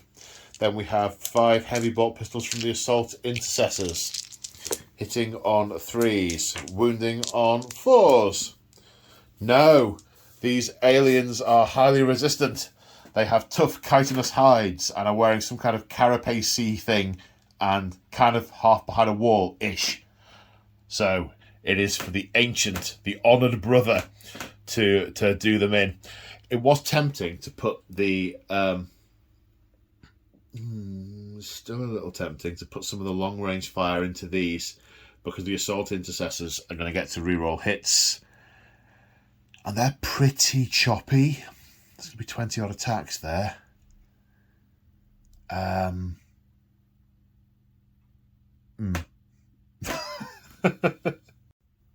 Stay on target, don't get greedy. Heavy 12 from the Onslaught Cannon. Woohoo! Heavy 12! We're in the Tactical Doctrine now, so it's just the minus from the gun. Didn't really get to utilise it last turn. Hitting on 3s. Yowzers. That's 50% misses. Wounding on 3s, because strength 6.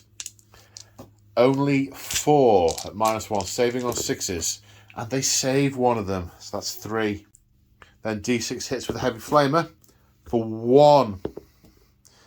Which doesn't wound. He's obviously so riled up, he's not operating the Promethean flow properly. He's opened up without releasing the tank.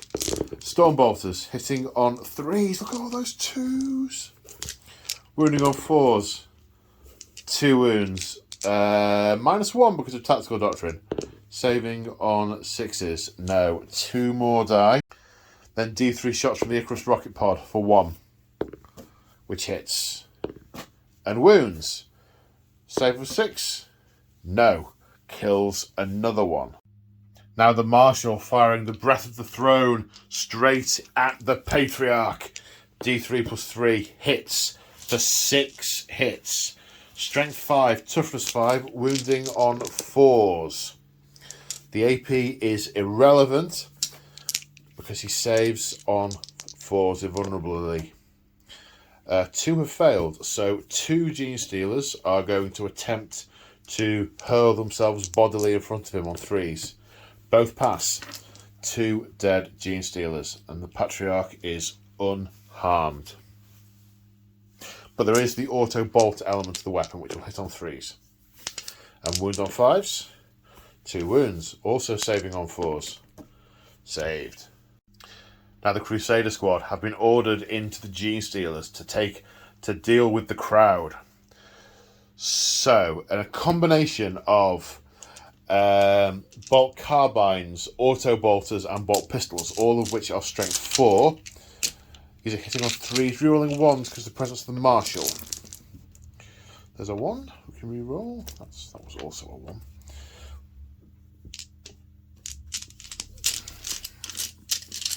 Strength 4, toughness 4. Drop dice don't count.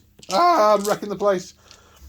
Wounding on 4s. That's a lot of wounds. Well, decent amount of wounds. 4+ invulnerable saves. 4 have passed. They are incredibly hard to pin down and hit, but 2 die. I can hear the sound of aliens in the background with 2 heavy bolt pistols, which the only difference is the AP, so should have rolled those as well. Running on a 4, no. Then we have a Pyre pistol, which hits once and wounds and saved, and the Pyre blaster, which also hits once. What's wrong with the Prometheum? Did they forget to bless it or something? Wounding on a 4. Wound. Saving on a 4. Saved. Okay, that's all the shooting.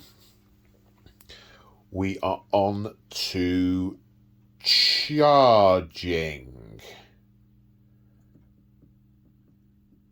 Okay. So, and I'm going to do these... I'm going to do them differently, or am I not? No, I'm going to do these 2 separately because they are going to declare different targets. The Marshal is going to charge the Patriarch. And the Genestealer. I mean, they're all one big mass. Game mechanic-wise, he'll declare the charge on both, but he's going into the Patriarch, but because of the 1-inch thing, I will declare them both. But before the dice are rolled, I was going to do this. I said it anyway. The Patriarch gets to make a 6-inch move because of his Warlord trait. So he has moved back. He got an 8-inch roll. Now he has to be in range of both, so I need to check the range of the Patriarch. It's a whisker over 8 inches, which means he will be within half an inch. So he can make it to there. And then the Crusaders. We'll re-roll that. 9 inches. Okay, the Dreadnought is in. The Assault Intercessor, the Chaplain charge together. They are in. So last fight phase, everything centred around this objective here and the fight for the 2 points. This turn, it's all about what's going on over here. The Patriarch has revealed himself and the Marshal is fighting toe to toe with him. Oh yes, he is. So we are going to activate the Marshal first. He has 6 attacks with his Mastercrafted Power Axe. And he...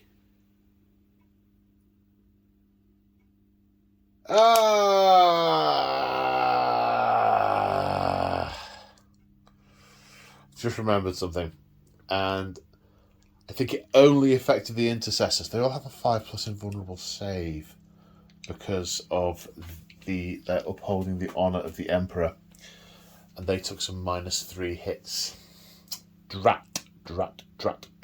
Well, at least I remembered it in time for this fight.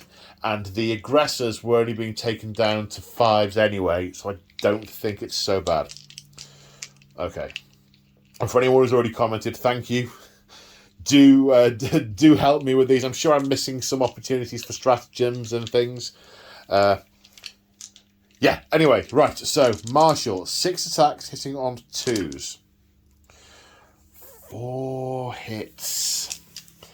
With a Mastercrafted Power Axe, his strength is 6, so wounding on 3s. Oh, only 2. He can't do it. 4+ invulnerable saves. Both fail. Will 2 Genestealers throw themselves in the way? Well, I think they would try to throw themselves in the way, but I think they've got their hands full right now.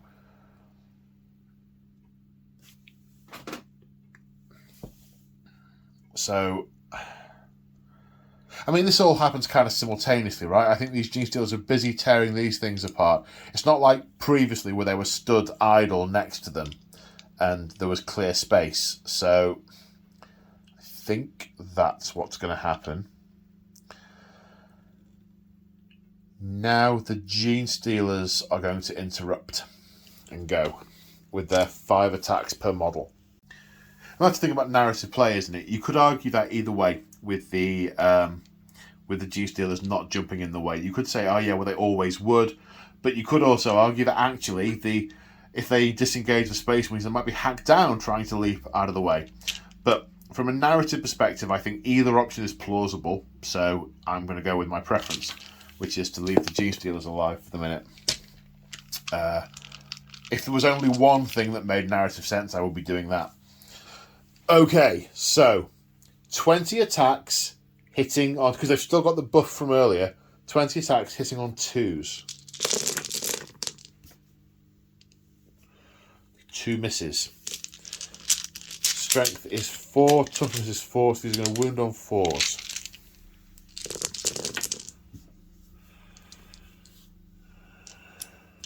There's no need to look out for 6s with these guys anymore. Their rending claws are always on. 5, 9. Okay, -3, so it would be 6s to save, but because we are upholding the honour of the Emperor, it's 5s. Okay, there's a couple. But what does that mean? That's 1 dead, 2 dead, 2.5 dead. That's not going to make enough difference. So this guy and his neophyte are going to die. Being caught out in the open like that. And I guess they'll pile in. Well, there we go.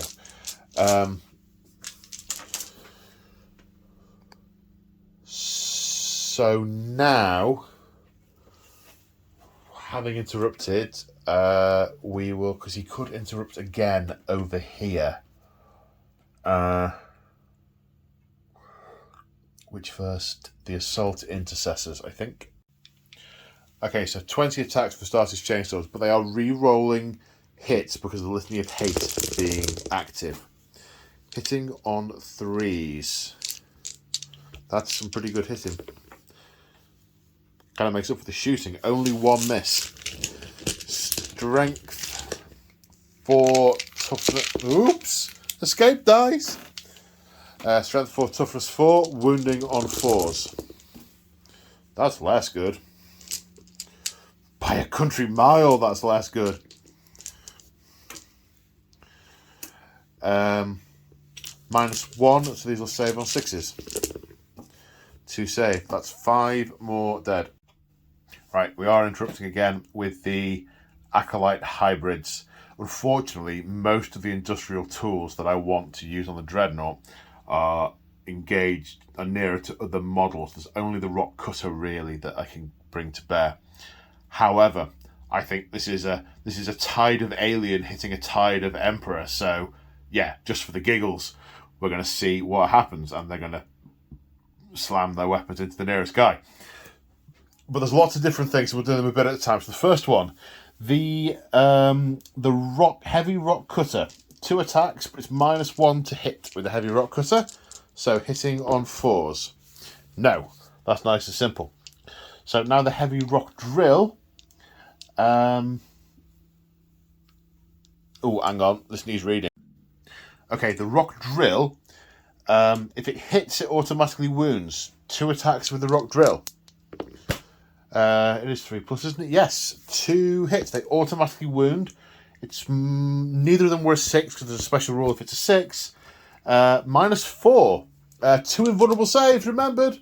1 of which is passed. The Emperor protects as the drill attempts to bore through the breastplate into the sacred organs beneath. Then the heavy rock saw into the chaplain. 2 attacks, hitting on 3s. 1 hit. Strength 8, wounding on a 2. Wounds. -4. Crozius Acarum, a gift from the Sisters of Battle. Well, which is on the blink. And it gets through and does 2 damage. I appear to have inadvertently removed the unit leader as a casualty. Ho-hum. They're aliens, they all look the same. We have 3 more hybrids who are attacking the assault intercessors. With their claws and daggers, giving them some attacks. This many, I think it was 9. Hitting on 3s. Wounding on 4s. At -2, so saves on 5+. 2 pass, 2 fail. That finishes this guy off and puts 1 wound on this guy. I think that's about the first assault that hasn't gone really well for the Genestealers. Staying over here, the Chaplain has 5 attacks, hitting on 2s. Rerolling... Is he affected by his own thing? Need to go and check. Yes, it affects characters as well as core, so that gets re-rolled. So that's 5 hit. Strength 6 with the Crozius, so wounding on 3s. -1, saving on 6s. No, 3 dead Genestealers. Removing the 3 nearest the Chaplain. Then the Dreadnought with his 5 attacks, including Shock Assault. Hitting on 3s, but re-rolling, because he is also inspired. Right, killing on 2s. Yep, they're dead. The righteous fury burning in the hearts of these Black Templars as they purge the alien and reclaim this sector of the battlefield from the heretic / alien / people they don't like very much, which is probably most people. Now the Crusader squad way into the Genestealers.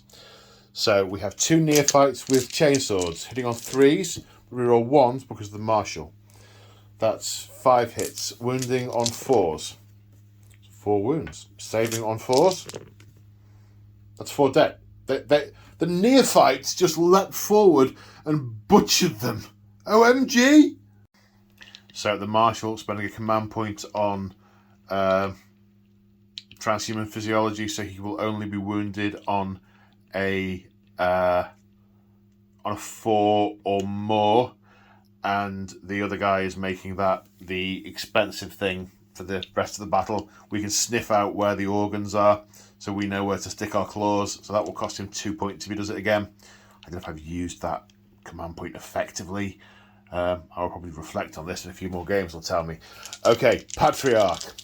6 attacks, hitting on 2s. 2 have missed.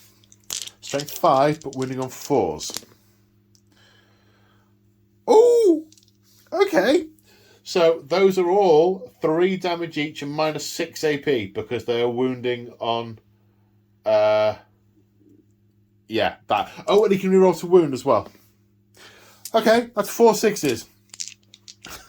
-6 AP that will tear through anything apart from the Holy Relic, the Iron Halo. That flows with the Emperor's power, which saves on a 4+. Does not save on a 4. Well, it would save on a 4+, but that's 3 damage, 6 damage, which is enough to kill him. 9 damage. The Marshal falls. The Marshal is torn asunder, and in fact, he's holding a Black Templars helmet, but the Marshal wasn't wearing a helmet. The cries of pain and outrage from the Crusaders. Yeah. So that's the end of Black Templars turn 2. They haven't got this objective yet. But then again, there's not a huge amount of stuff that could be done. They've bitten back against the alien, but the alien still has assets. The Patriarch is still very much alive.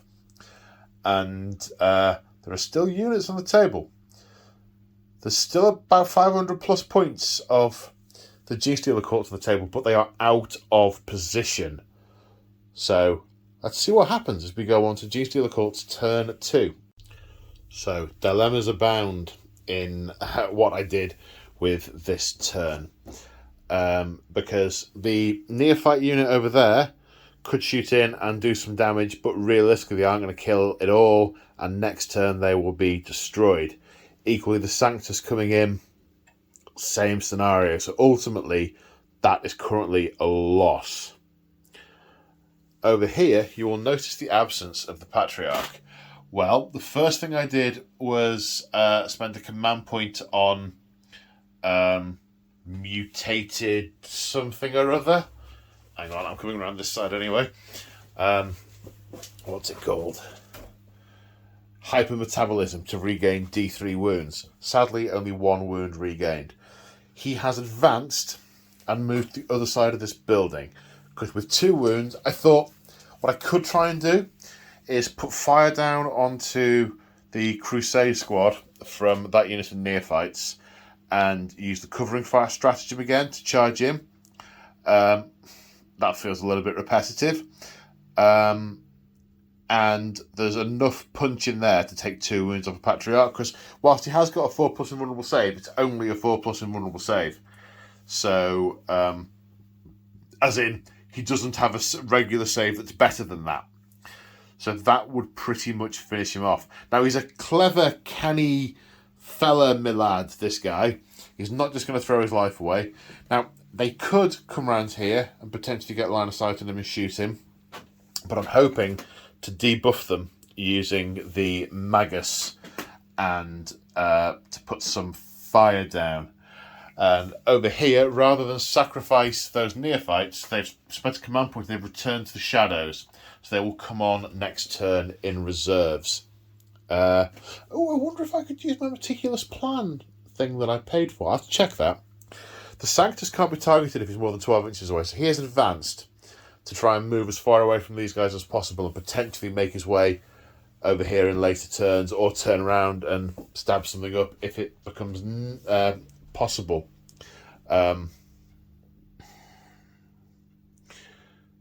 So that's what we've gone with. That's what we did, gone and done do. So we're on to the psychic phase. So the Magus is going to cast Undermine on this Crusade squad, which is a casting value of 7, which is cast on a 9, which subtracts 3 from their move, halves their advance, and -2 from charge rolls. Do you know what? I have a command point left. I don't want that. Let's refuse to acknowledge it on a 4+. No. My faith is insufficient, is being overwhelmed by the power of the hive mind. So now their move is reduced to 3 inches. If they advance, it's half the roll and -2 to charge. That should keep the Patriarch moderately safe. The other malediction is -1 attack and always fights last, which would be active in their turn as well. Or I could try and smite them. On a 5+. 7 for D3 mortal wounds for 2, but they will shrug them on 5s because they are Black Templars. Okay, 1 mortal wound taken. Let's put that on this guy here, for he is the nearest. Now we have the neophytes firing again. They summoned the cult again, and the remaining they got the 1 neophyte back that died earlier. So now they have, as it will be exactly the same as before. So it's going to be 7 auto guns, 7 auto guns that will hit on 4s and wound on 5s.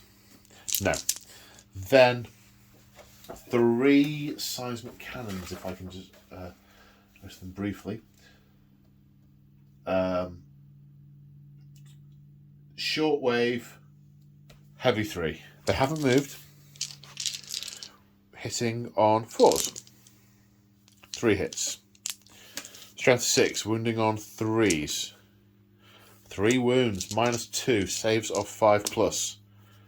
2, that kills 2. So I'm going to kill him, and his neophyte is going to run forward to try and pick him up as he collapses to the ground and gets hit by another seismic shockwave. And no point in doing any of his psychic powers because they require line of sight. They're the unique units on the table. He hasn't got a shooting attack. He also can't charge anything, and he advanced. So that is the end. Apart from the morale check, which 2 died. 2 died. +2 is 7. What's the morale of a Crusader squad? Yes, of course it's more than 7. So that's the end of battle round 2, which means at the end of the battle round, the Genestealers get 1 point for that objective. The Black Templars get that 1 point and the 2 points here, although they have failed to kill the Patriarch. Not that will directly affect the points, but it's symbolic. That's why they're here. I mean, take out the centre of the hive in general, I think, is the thing, and he is the figurehead of it. As well as being the actual psychic beacon. It is really all about him. So the score becomes 5 points to 3 in favour of the Genestealers. Now, which objective is active in battle round 3? 1. Objective 3, it's objective 2, it's that one. Oh dear. Oh dear for the Black Templar. Ooh, can they get to that this turn? We shall see. Black Templars, turn 3. So at the end of the movement phase, the Crusader squad being undermined by the witchery of these evil mutants and aliens have tried to advance, tried to push around this corner. So the intention was to use the Emperor's Will, which is if you advance, you can shoot, but with pistol, rapid fire, and assault weapons, and you don't have any penalty to hit for the assault weapons. So if I got a decent assault roll, I might have been able to get around the corner here and shoot at and kill the Patriarch. But we have not got enough of an assault. We only moved 4 inches. With our move halved and our advance halved, only 4 inches has not been enough to get around the corner of the building. The Patriarch is going to escape. Well, silver lining, I haven't spent the command point on that yet because it's in the shooting phase. Not a huge amount of silver lining, let's be quite honest. The chaplain invoked the Litany of Hate. Not that it's going to come up much. The chaplain and the assault intercessors both got uber big advances and are moving on towards these filthy neophytes. The Dreadnought staying behind to hold this objective, but having a decent line of sight down this thoroughfare, this footway. He can't get low enough to squeeze through the gap, but he can certainly fire his cannon down it, which he is going to do. So I'm going to say he can fire his Icarus pod and his Gatling cannon and one of his storm bolters because of the positioning. I know by the rules he could fire more, but that doesn't make narrative sense to me, so I'm not going to do that. On the other hand, the Gatling cannon, heavy 12. They're more than 12 inches away, so the Cult of the Foreign Emperor, they count as being in cover. Hitting on 3s. Strength 6, wounding on 2s. So that is a fistful of wounds. -1 for the gun, +1 for the cover, so saving on 5s. That's a lot of saves. That's only 3 dead. I'll remove them in a minute. The Stormbolter. 2 hits, 2 wounds, saving on 4s. 1 save, 1 more dead. 4 dead in total. The Icarus pod, 1 shot, which misses. Because of the line of fire and everything, I'm going to kill off these 4. Which is unfortunately the icon of the squad leader and one of the heavy weapons, which not ideal, but I think that makes narrative common sense.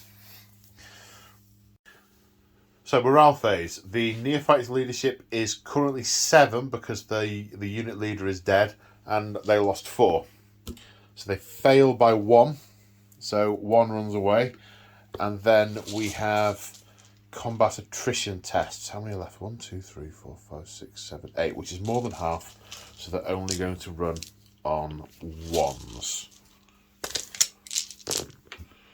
None of whom fail in their duty to their beloved Patriarch. So at the end of battle... It's not the end of the battle round. The Tyranid... The Genestealers have got a turn. Genestealer Cults, turn 3. So at the end of the Genestealers movement phase, these neophytes have gone into this building to shoot out at these oncoming scum. The Magus going with them, so he can target in that direction. Now he's in the building, he can see out of it. Of course, they can receive return fire as well, but the seismic cannon has gone with them. It's -1 to hit, it's a heavy weapon. I did want to put more shots down the table, but we'll come to that. But we can potentially get a crossfire scenario going here. These guys can shoot in and give the crossfire bonus to the unit that's just arrived to put fire down there. Now, the command point was spent on more regenerating the Patriarch, and this time it was a juicy 3. He has decided he is healthy and restored, and he has leapt around the corner of this building to finish off these things. And they are going to get well and truly psychicked as well. They're going to get smited and psionic blasted and all sorts. And these guys have... the Sanctus has advanced up here to support this assault in this direction. He can't assault this turn, but there will be survivors and he will be able to jump on them and stab them with his biodagger. It's the plan. So, without further ado, the Patriarch smite on 10 for D3. No, just the damaging ones will shrug with our ability to shrug stuff. D3 mortal wounds for 1, which is shrugged on a 5. No, so mortal wound done to the nearest guy to him. Then we will do Psionic Blast, also cast on a 5. We're going to use Psychic Familiar to re-roll that. It's a once per game use ability. But if I beat their leadership, they will take 3 mortal wounds. 9. If I can equal or beat them, and it is 9. Or is it 8? It's 8, so it is beaten. So it is a flat 3 mortal wounds, which they can, of course, shrug on 5s. They shrug 1 of them, which kills this guy and the neophyte behind him, softening them up a bit. The Magus will attempt Mass Hypnosis, cast on a 7. That is an 8. The Chaplain, who is incredibly pious, will attempt to deny that on a +1 12. That is denied. That did not happen. We will then go for a smite. On a 5, which we will then attempt to shrug. Now, one of the house rules I didn't go through because it doesn't happen very often is no scaling on smite.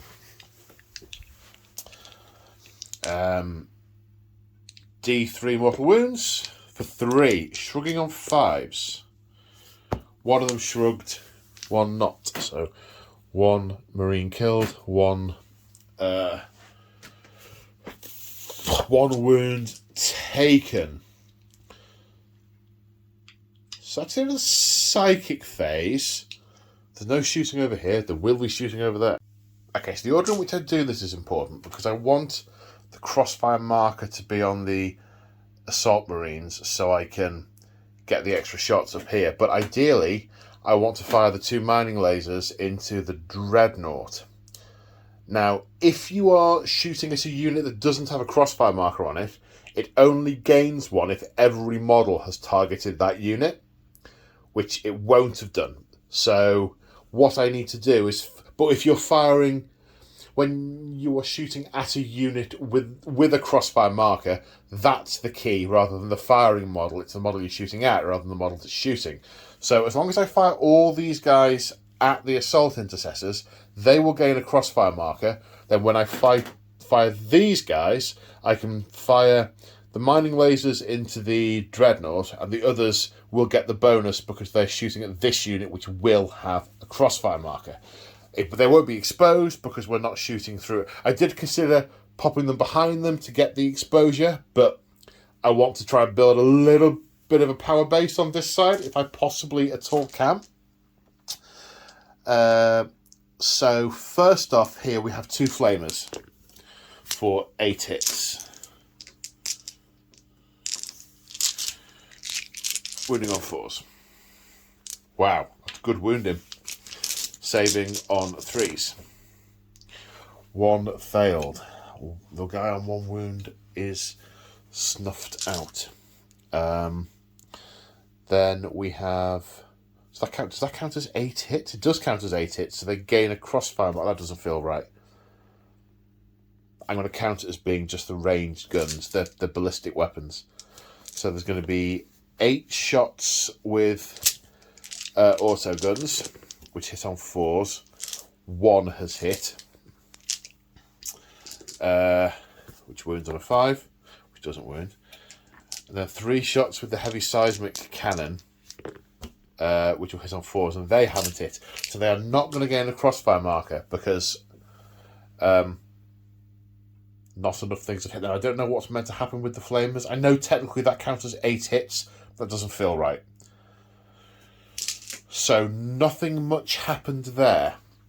But what it does do is make it very simple on the choices over here. In fact, now I can target the chaplain. What I think I will do... Is this what I'll do? Put the mining lasers into the dreadnought, the crack grenades into the chaplain, and the auto guns into the assault marines. So 2 mining lasers into the dreadnought, hitting on 5s. 1 hit, strength 9, wounding on a 3. Wounds. I need to check the stats. It's -3, but the dreadnought is subject to the same vow as everyone else, so he will save on a 5+ invulnerable, which he fails. It's D6 wounds for 2. -1 because of duty eternal. He takes 1 wound. Then 2 crack grenades into the chaplain. 1 hit, 1 miss, wounding on a 3. Fails to wound. Then into the assault intercessors is 1 bolt pistol, which hits and wounds and is saved. And then some auto guns. 16 shots with auto guns, hitting on 4s. Here's where all the hits went. Then wounding on 5s. Strength 3, toughness more than that. Okay, so that is 6 saves. Should kill 1. Didn't. 1. The Emperor protects. The guy takes 1 wound.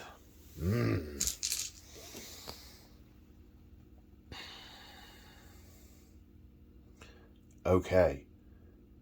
So that's all the shooting. Now the question is, do I want to charge? Not off that objective, I don't. Do I want to charge in over there? No, I'm going to make him come to me.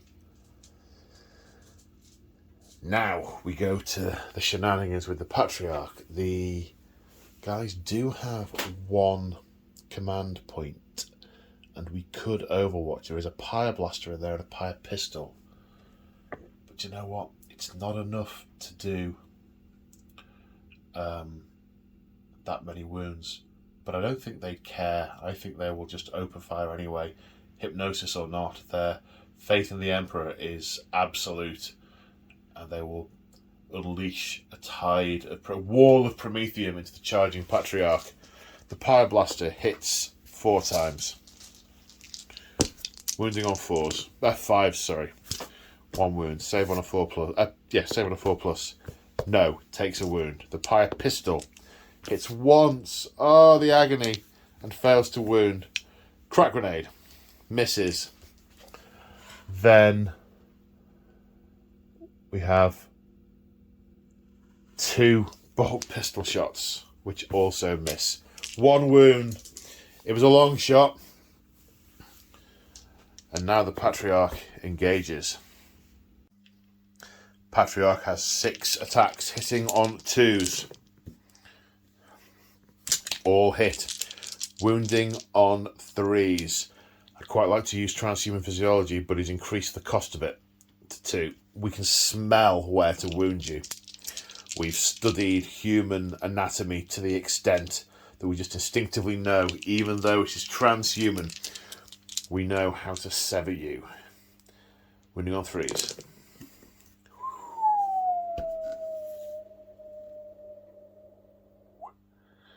So this one is -6 AP. 5+ invulnerable save. The Emperor protects. We are upholding the honour of the Emperor. These others need to be -3, but our vow still applies. 5+ invulnerable saves. The Emperor protects. 2 saves. He does protect. This neophyte in front of him and this Pyreblaster get ripped asunder. However, these survive. These few. Okay, the Sword Brother has 3 attacks +1 for being charged. Now, is that a mastercrafted axe or is it just an axe? It's just an axe. Okay, hits on 3s.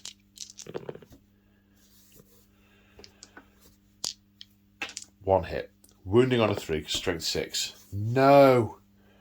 Ah, the agony. But there is a power fist in there. Hitting on 4s because -1. 2 hits. Strength 8. Wounding on 3s. Both wound. Our faith in the Emperor is strong. Guide by fist. 4+ invulnerable saves. He dodged left and he dodged right. The blow was true, but it was not there when it landed. Now the plucky neophyte. 2 hits. Wounding on 5s. No. Well, they are still going to control that objective. They cannot be forced to run from the casualties they've sustained. So... Oh, or can they? Did I take another one out? Let's see if I roll a 6 and I might have to go back and check the footage. No, that's not enough to make them run. I haven't killed 5 this turn. The Assault Intercessors lost 2, but they're fine. So at the end of battle round 3, the Black Templars control this objective in their ongoing fight. That should be a 4. In their ongoing fight with the Patriarch, they control this objective. However, the primary objective, the big one, you can't even see it from above, is controlled by the Genestealers. So the score, the status quo is maintained. The score goes to 7 points to 5 in favour of the Genestealers as we go into turn 4. Which is the active objective going to be? I want it to be objective 2 again. That would be cool. It's objective 1. It stays where it is. Clearly, this represents the sort of gateway to everything that's beyond, to all of the stores, the munitions, all of the inner workings where all the tech people are interfacing and defiling the bounty of the Omnissiah. Speaking of which, Black Templars turn 4. The dilemma now is who to go after. No, there's not really any dilemma. I think it's going to be dead simple. Those 3 are going to pile into there. This guy's going to turn around and start hosing these to death. And they are going to hold on over here. Although the Genestealer guy will get to go first. The chaplain tries to recount the litany of hate, but the sounds over the vox of their dying brethren, the death of the marshal, the death shouts, yells, not the cries, but just the knowledge that their battle brothers are being torn asunder all around them. It just can't outweigh it this time. It's playing on their minds. A moment of weakness has been let in, and I rolled a 2. So we are done with the movement phase. The Dreadnought is blocking the way through, interdicting them as the Assault Intercessors and the Chaplain head towards this objective. The active objective. Hold on, brothers. Hold on. Right, shooting. 2 pistols. Both hit. Both wound. Saves. We're in the Assault Doctrine now, so they're going to be -1. They're already -1 because they're heavy pistols, so they're going to be -2, so saves are 6s. No, 2 dead from that. these two because they're nearest. And then the Absolver bolt pistol misses. Oops. Now the Dreadnought is going to hose these mutants down. First off, Heavy Flamer. 3 hits. 3s. They're not more than 12 inches away, so they don't count as being in light cover. So -1, so saves of 6s. 2 die. 8 shots with the Storm Bolters.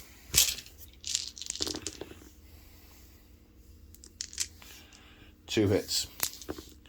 1 wound. Save of a 5. No, another dies. Icarus Rocket Pod. 3 shots. 2 hits. 2 wounds. 2 dead. Then the Heavy Gatling Cannon. Heavy 12, hitting on 3s.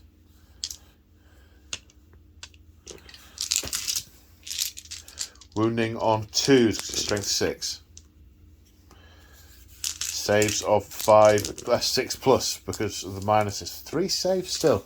Kills another 4. Yeah, I'm going to take these 4 because they're nearest. Otherwise you end up with a horrible stringy outy bit thing.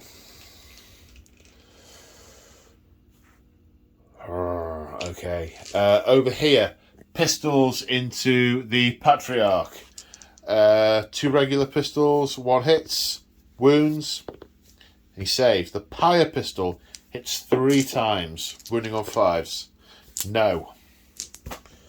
So we're now into the assault phase. The Chaplain and the Assault Intercessors are charging these neophytes. They are in. The neophytes have no command points. Oh no, I was going to host them with flamers. And I can't. Ah! Set to defend. Can I do that? 1 minute. Okay, so charge is complete. They can set to defend, which means they're going to get +1 to hit. The Magus has heroically intervened to fight for his cult. The order in which I do this is going to matter. No one's going to interrupt. I'm going to activate the Assault Intercessors. They have 4 attacks each. We're not going to get any rerolls or anything. 1 is going to go against the Magus who's heroically intervened. 3 hits. Can't kill him now because he's got 4 wounds. Running on 3s. No wounds. The psychic energy emanating from him just forces the sword back such that the weight of its blow is spent. Assault Intercessor against the other guys. 1s. They are failing the Emperor at the last. Wounding on 3s. Saving on 6s. 2 are cut down.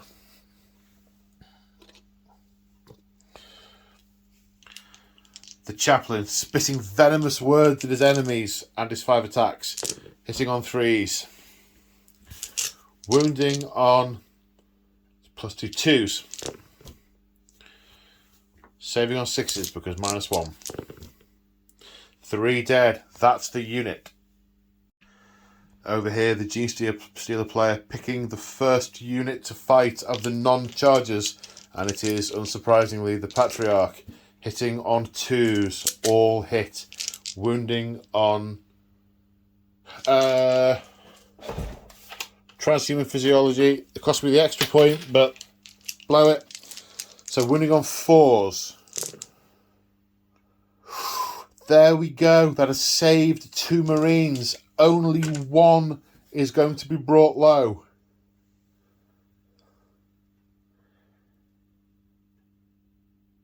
+5 invulnerable save. And the neophyte is torn. That shouldn't be there. Is torn apart in front of his master's eyes. And with a bellow of rage, he attacks back. Did I miss out on shock assault attacks last turn? I think I did, you know. Oops. Drat. Well, I've got them. No, I missed it. Okay, hitting on 4s. Both fail. The power axe from the sword brother hits 4 times. Wounds, not at all.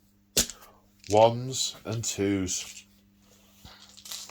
The power emanating from this beast is immense and borderline inconquerable. Now the Magus attacks back over here. 1 attack with his biodagger, hitting on a 3. Hits. On a 3+, this will simply do a mortal wound, which it does, and kills this guy. His remaining 2 attacks into the other assault intercessor, hitting on 3s. 1 hits. Strength is +3, so 6 wounding on 3s. Wounds -1. Save of a 4+. Save is made. And he will pile in.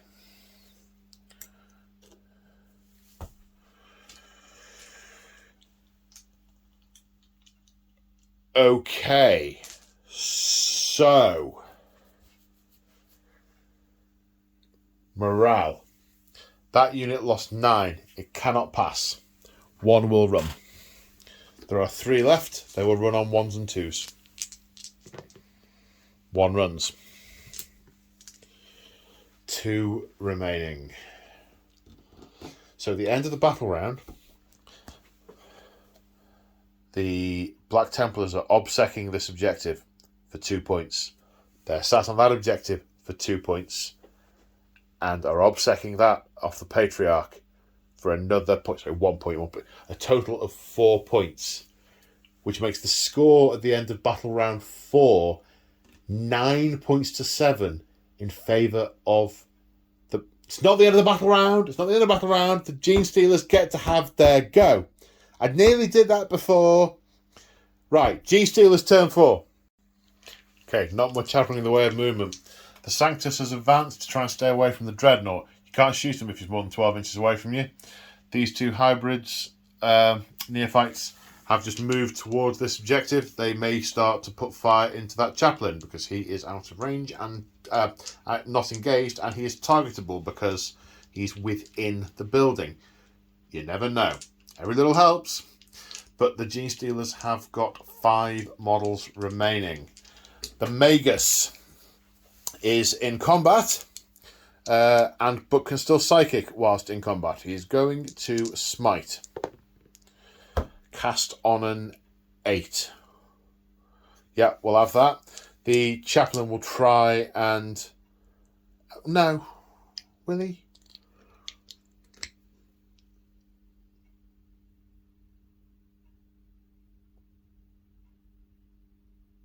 Yeah, the chaplain will try and deny it, which he very much does not. So D3 mortal wounds for 2, neither of which are shrugged, kills the assault intercessor, which is exactly what the Magus wanted, which is why I tried to deny it.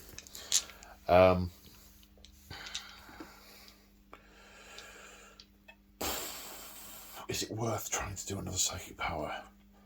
I've got the you can't move one, or I've got the you fight last one. Well, he's going to get charged by a Magus, so he's going to fight the second anyway, and I just risk blowing my head up. So no. The Patriarch is going to Psionic Blast for 10, which beats the leadership of those guys, which means it's a flat 3 wounds they have to shrug. They shrug one of them, but that kills one of them. The Power Fist guy goes to join his neophyte. And second power, we will do a smite, which is cast on an 8. D3. Did I do the shrug? I did do the shrug. For D3 wounds, for 3, which will be shrugged on 5s. The Emperor protects, but the protection is not infinite. He stands, he holds against the mental onslaught, but after moments of agony, his brain crumbles and gives way to the might of the alien. Uh-oh. Right then, shooting phase. Crack grenade and 2 shots with a heavy stubber at the chaplain. Crack grenade misses. Stubber. That's how it means stubber. I mean autogun. 2 hits from the autogun. 1 wound. Saving on a 3+. Saves. Does the Magus have a pistol? He does indeed, but he missed with it. The cultists are going to try a long bomb charge. No, reroll. 8, that doesn't cut it. And the Magus is going to charge in. And gets in. No other charges, because the Patriarch's got no one in range. Okay, the Magus will attack with his bio dagger, which hits on a 3+, will do a mortal wound, which does a mortal wound. It's an immortal wound in the psychic phase that these guys shrug, so that takes him down to 2 wounds remaining. Then 2 attacks with his force staff, both hit. Strength is 6, so wounding on 3s. Both wound. Oh, this is getting tense. The 2 priests, one of the alien, one of the Emperor. -1, 2, 4+ armor saves. The Emperor protects. Passed 1, fail 1.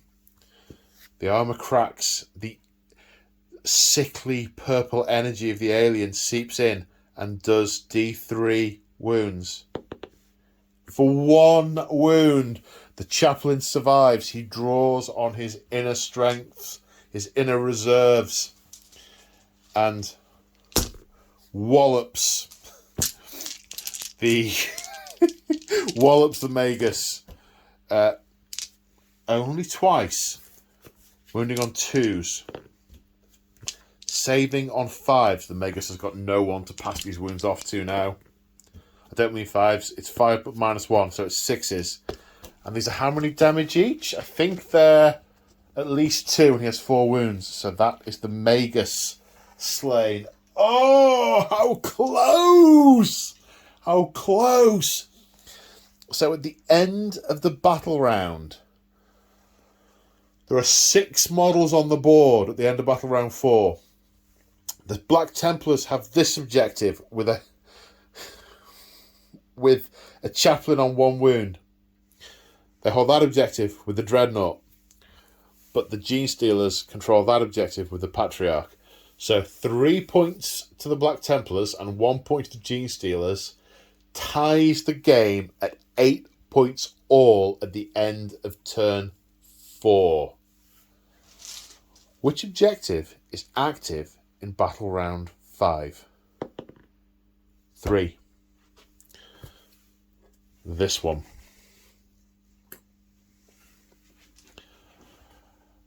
Oh my. Black Templars, round 5. The Dreadnought just cannot get close enough to engage the Sanctus, but the Chaplain can. He's moved forward through that building and is taking aim with his Absolver bolt pistol. He won't abandon the objective, he knows his duty, but it looks like it's coming towards him anyway. Hitting on a 3. Oh, no, it's -1 for shooting at a Sanctus, so hitting on a 4. Wounding on a 3. He always counts as being in cover. Saving on not that. Takes 2 wounds. How many does he even have? The Sanctus has 2 wounds remaining, as the Dreadnought hoses these 2 neophytes down with Promethium and his heavy flamer, saving on 6s. Yes, one of them saves and is then promptly obliterated by Yes, promptly obliterated. That was it was enough dice. It was heavy 12. Obliterated by that fire. No charges to declare. No line of sight can be got on the Patriarch, so he cannot be shot at. The Sanctus has had a hole squarely blown in him, but he looks like he is still coming. Now, so we're on to Genestealer's turn 5. I can't position the Patriarch to do any psychic powers that are going to make a difference. I can't position him to get a smite on this guy. I can, actually. He advances. So that's 13. He moves. Which, oh no! No, I can't. Haha, I can't. Well, he'll advance to here, and then remember he's got to hold that objective. The Sanctus, however, is going to move his 6 inches to there, and then charge in against the... Yes, so there's no point in doing any psychic powers, because I can't target him, because I can't draw a line of sight to him because of the nature of the buildings.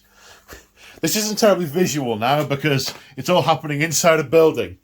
So the Sanctus doesn't have a gun, so he's going to charge.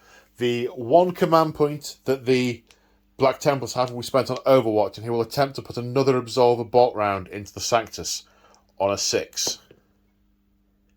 And he hits. The Emperor has guided his aim, wounding on a 3. He wounds. -1, saving on possibly that. The Sanctus has a 5+ save. The Absolver bolt pistol is -1. The Assault Doctrine is active, making it -2. The Sanctus does get a bonus save, but it's only if he is in cover. So that gets through and kills the Sanctus, takes his 2 remaining wounds off him.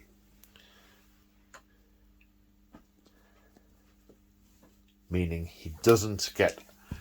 If he'd got to the chaplain, he'd have just needed to get... All 5 attacks would have hit. He needed 1 3+ to do a mortal wound to kill the chaplain and take that objective, which would have tied up... Would have given the Genestealers 2 objectives at the end of the game, and the Black Templars the 1 critical, leaving the score at 12 points all. But this chaplain and his faith in the Emperor has shot down the Sanctus, meaning that the Genestealers control 1, taking them to 9 points. It wouldn't be 12, it would be 10 all, taking them to 9. And the Black Templars control 2 objectives, taking them to 11. And they win by 11 points to 9. The Patriarch has not been slain. This feels like a draw. The Patriarch has not been slain, but everyone else has been wiped out. His ability to channel the energy of the cult is disrupted because the number of bodies, the Gestalt entity, the hive mind, the latent psychics of the rest of the brood being channeled through him have been broken, and is linked to the hive mind severed. He needs to regroup. He needs to find more of his Genestealers. He needs to re-establish the link. But the Black Templars haven't slain him, but they have achieved their primary objective in stopping the fleet calling. Of course, they will not see it like that. They will see this as failure, even though Fleet Command will tell them that the Astropaths report the Shadow in the Warp proceeding. They took a vow to kill the Patriarch, and whilst they have met the military objective and won the day for this planet and the future of the Imperium here, the word of their vow has not been met, and they will very much chastise themselves and strive. They will not rest until they have hunted this Patriarch down and killed him. It will take them potentially days, weeks, possibly even months, but they will kill this Patriarch. Not here on the table, but in the story that happens afterwards. So the Patriarch's dead. The cult's been broken. And then it's just a mopping up exercise for the Imperial Guard. Whoop! Yay for the Imperium! Wow. Wow. What a game. How swingy was that? How many crucial roles? It all came down to one Overwatch roll. To one Overwatch on a pistol shot in the last turn of the game. The Patriarch managing to escape over there. The advance of the Crusader squad not being enough to get line of sight. Him regenerating his wounds, coming back. Oh, what a game. What a game. That was brutal. I love both of these armies. They're both so cool. That was brutal. The Patriarch is brutal. Genestealers, OMG. Genestealers do what they're meant to do. And Genestealer hybrids are almost as nasty. But they fold like paper towels when you hit them with anything. A real glass hammer. It really felt thematic, springing the trap at the beginning to absolutely devastating effect. And then half the remaining Marines trying to mop up and clear up once the head of the glass hammer had broken. Well, I don't know if you enjoyed that, watching that half as much as I enjoyed playing it, then I don't have an end to that sentence. Then you had a good time. Wow, what do I think of some interesting combinations of stratagems. I think in a bigger game with more units that can do crossfire and sort of leap in and out of reserve. Oh yeah, shenanigans central, and it didn't feel terribly complicated, although this battle report, they normally take me 6 hours to do from start to finish. From when I pick up the pen to sort out my lists, it normally takes 6 hours. It's been 11, but that could be because I'm out of practice. But I've tried very hard to get this right, and hopefully I haven't got anything too wrong at different points. Well, on that note, just a couple of shout-outs. I think I mentioned the mat was Urban Mats, as is the terrain. A big thank you to all my channel members and Patreons for your continued support, helping keep the dream alive. You guys are awesome. Thank you very much. If you do want to support me, there are a couple of different ways of doing it. The best one, the easiest one, the biggest support is to become a channel member. If you check out channel memberships in the description, level 1 gives you access to our community Patreon. Level 2 gives you access to my exclusive YouTube content. I try and put up a video every week, and it's battle reports, campaigns, painting videos, vlogs, mostly 40k, but also AOS and Aeronautica Imperialis. Other ways to support me, there's an affiliate link to Element Games in the description. If you click on that and you shop at Element Games, then they know you've come from me and I get commission. There's also a code in there to get you extra crystals, which is store credit, which is super nice. There's also a Patreon if anyone wants to, just sort of drop money in the tip jar, which is basically all I use that for at the moment. Wow. Yeah. Big thank you to the Genestealer player and to the Black Templar player. Yeah, it was fun. It's been fun doing the solo hammer again, which, I really enjoyed. I'm in danger of rambling now. Take care, folks, and I will see you in the next one. Bye for now.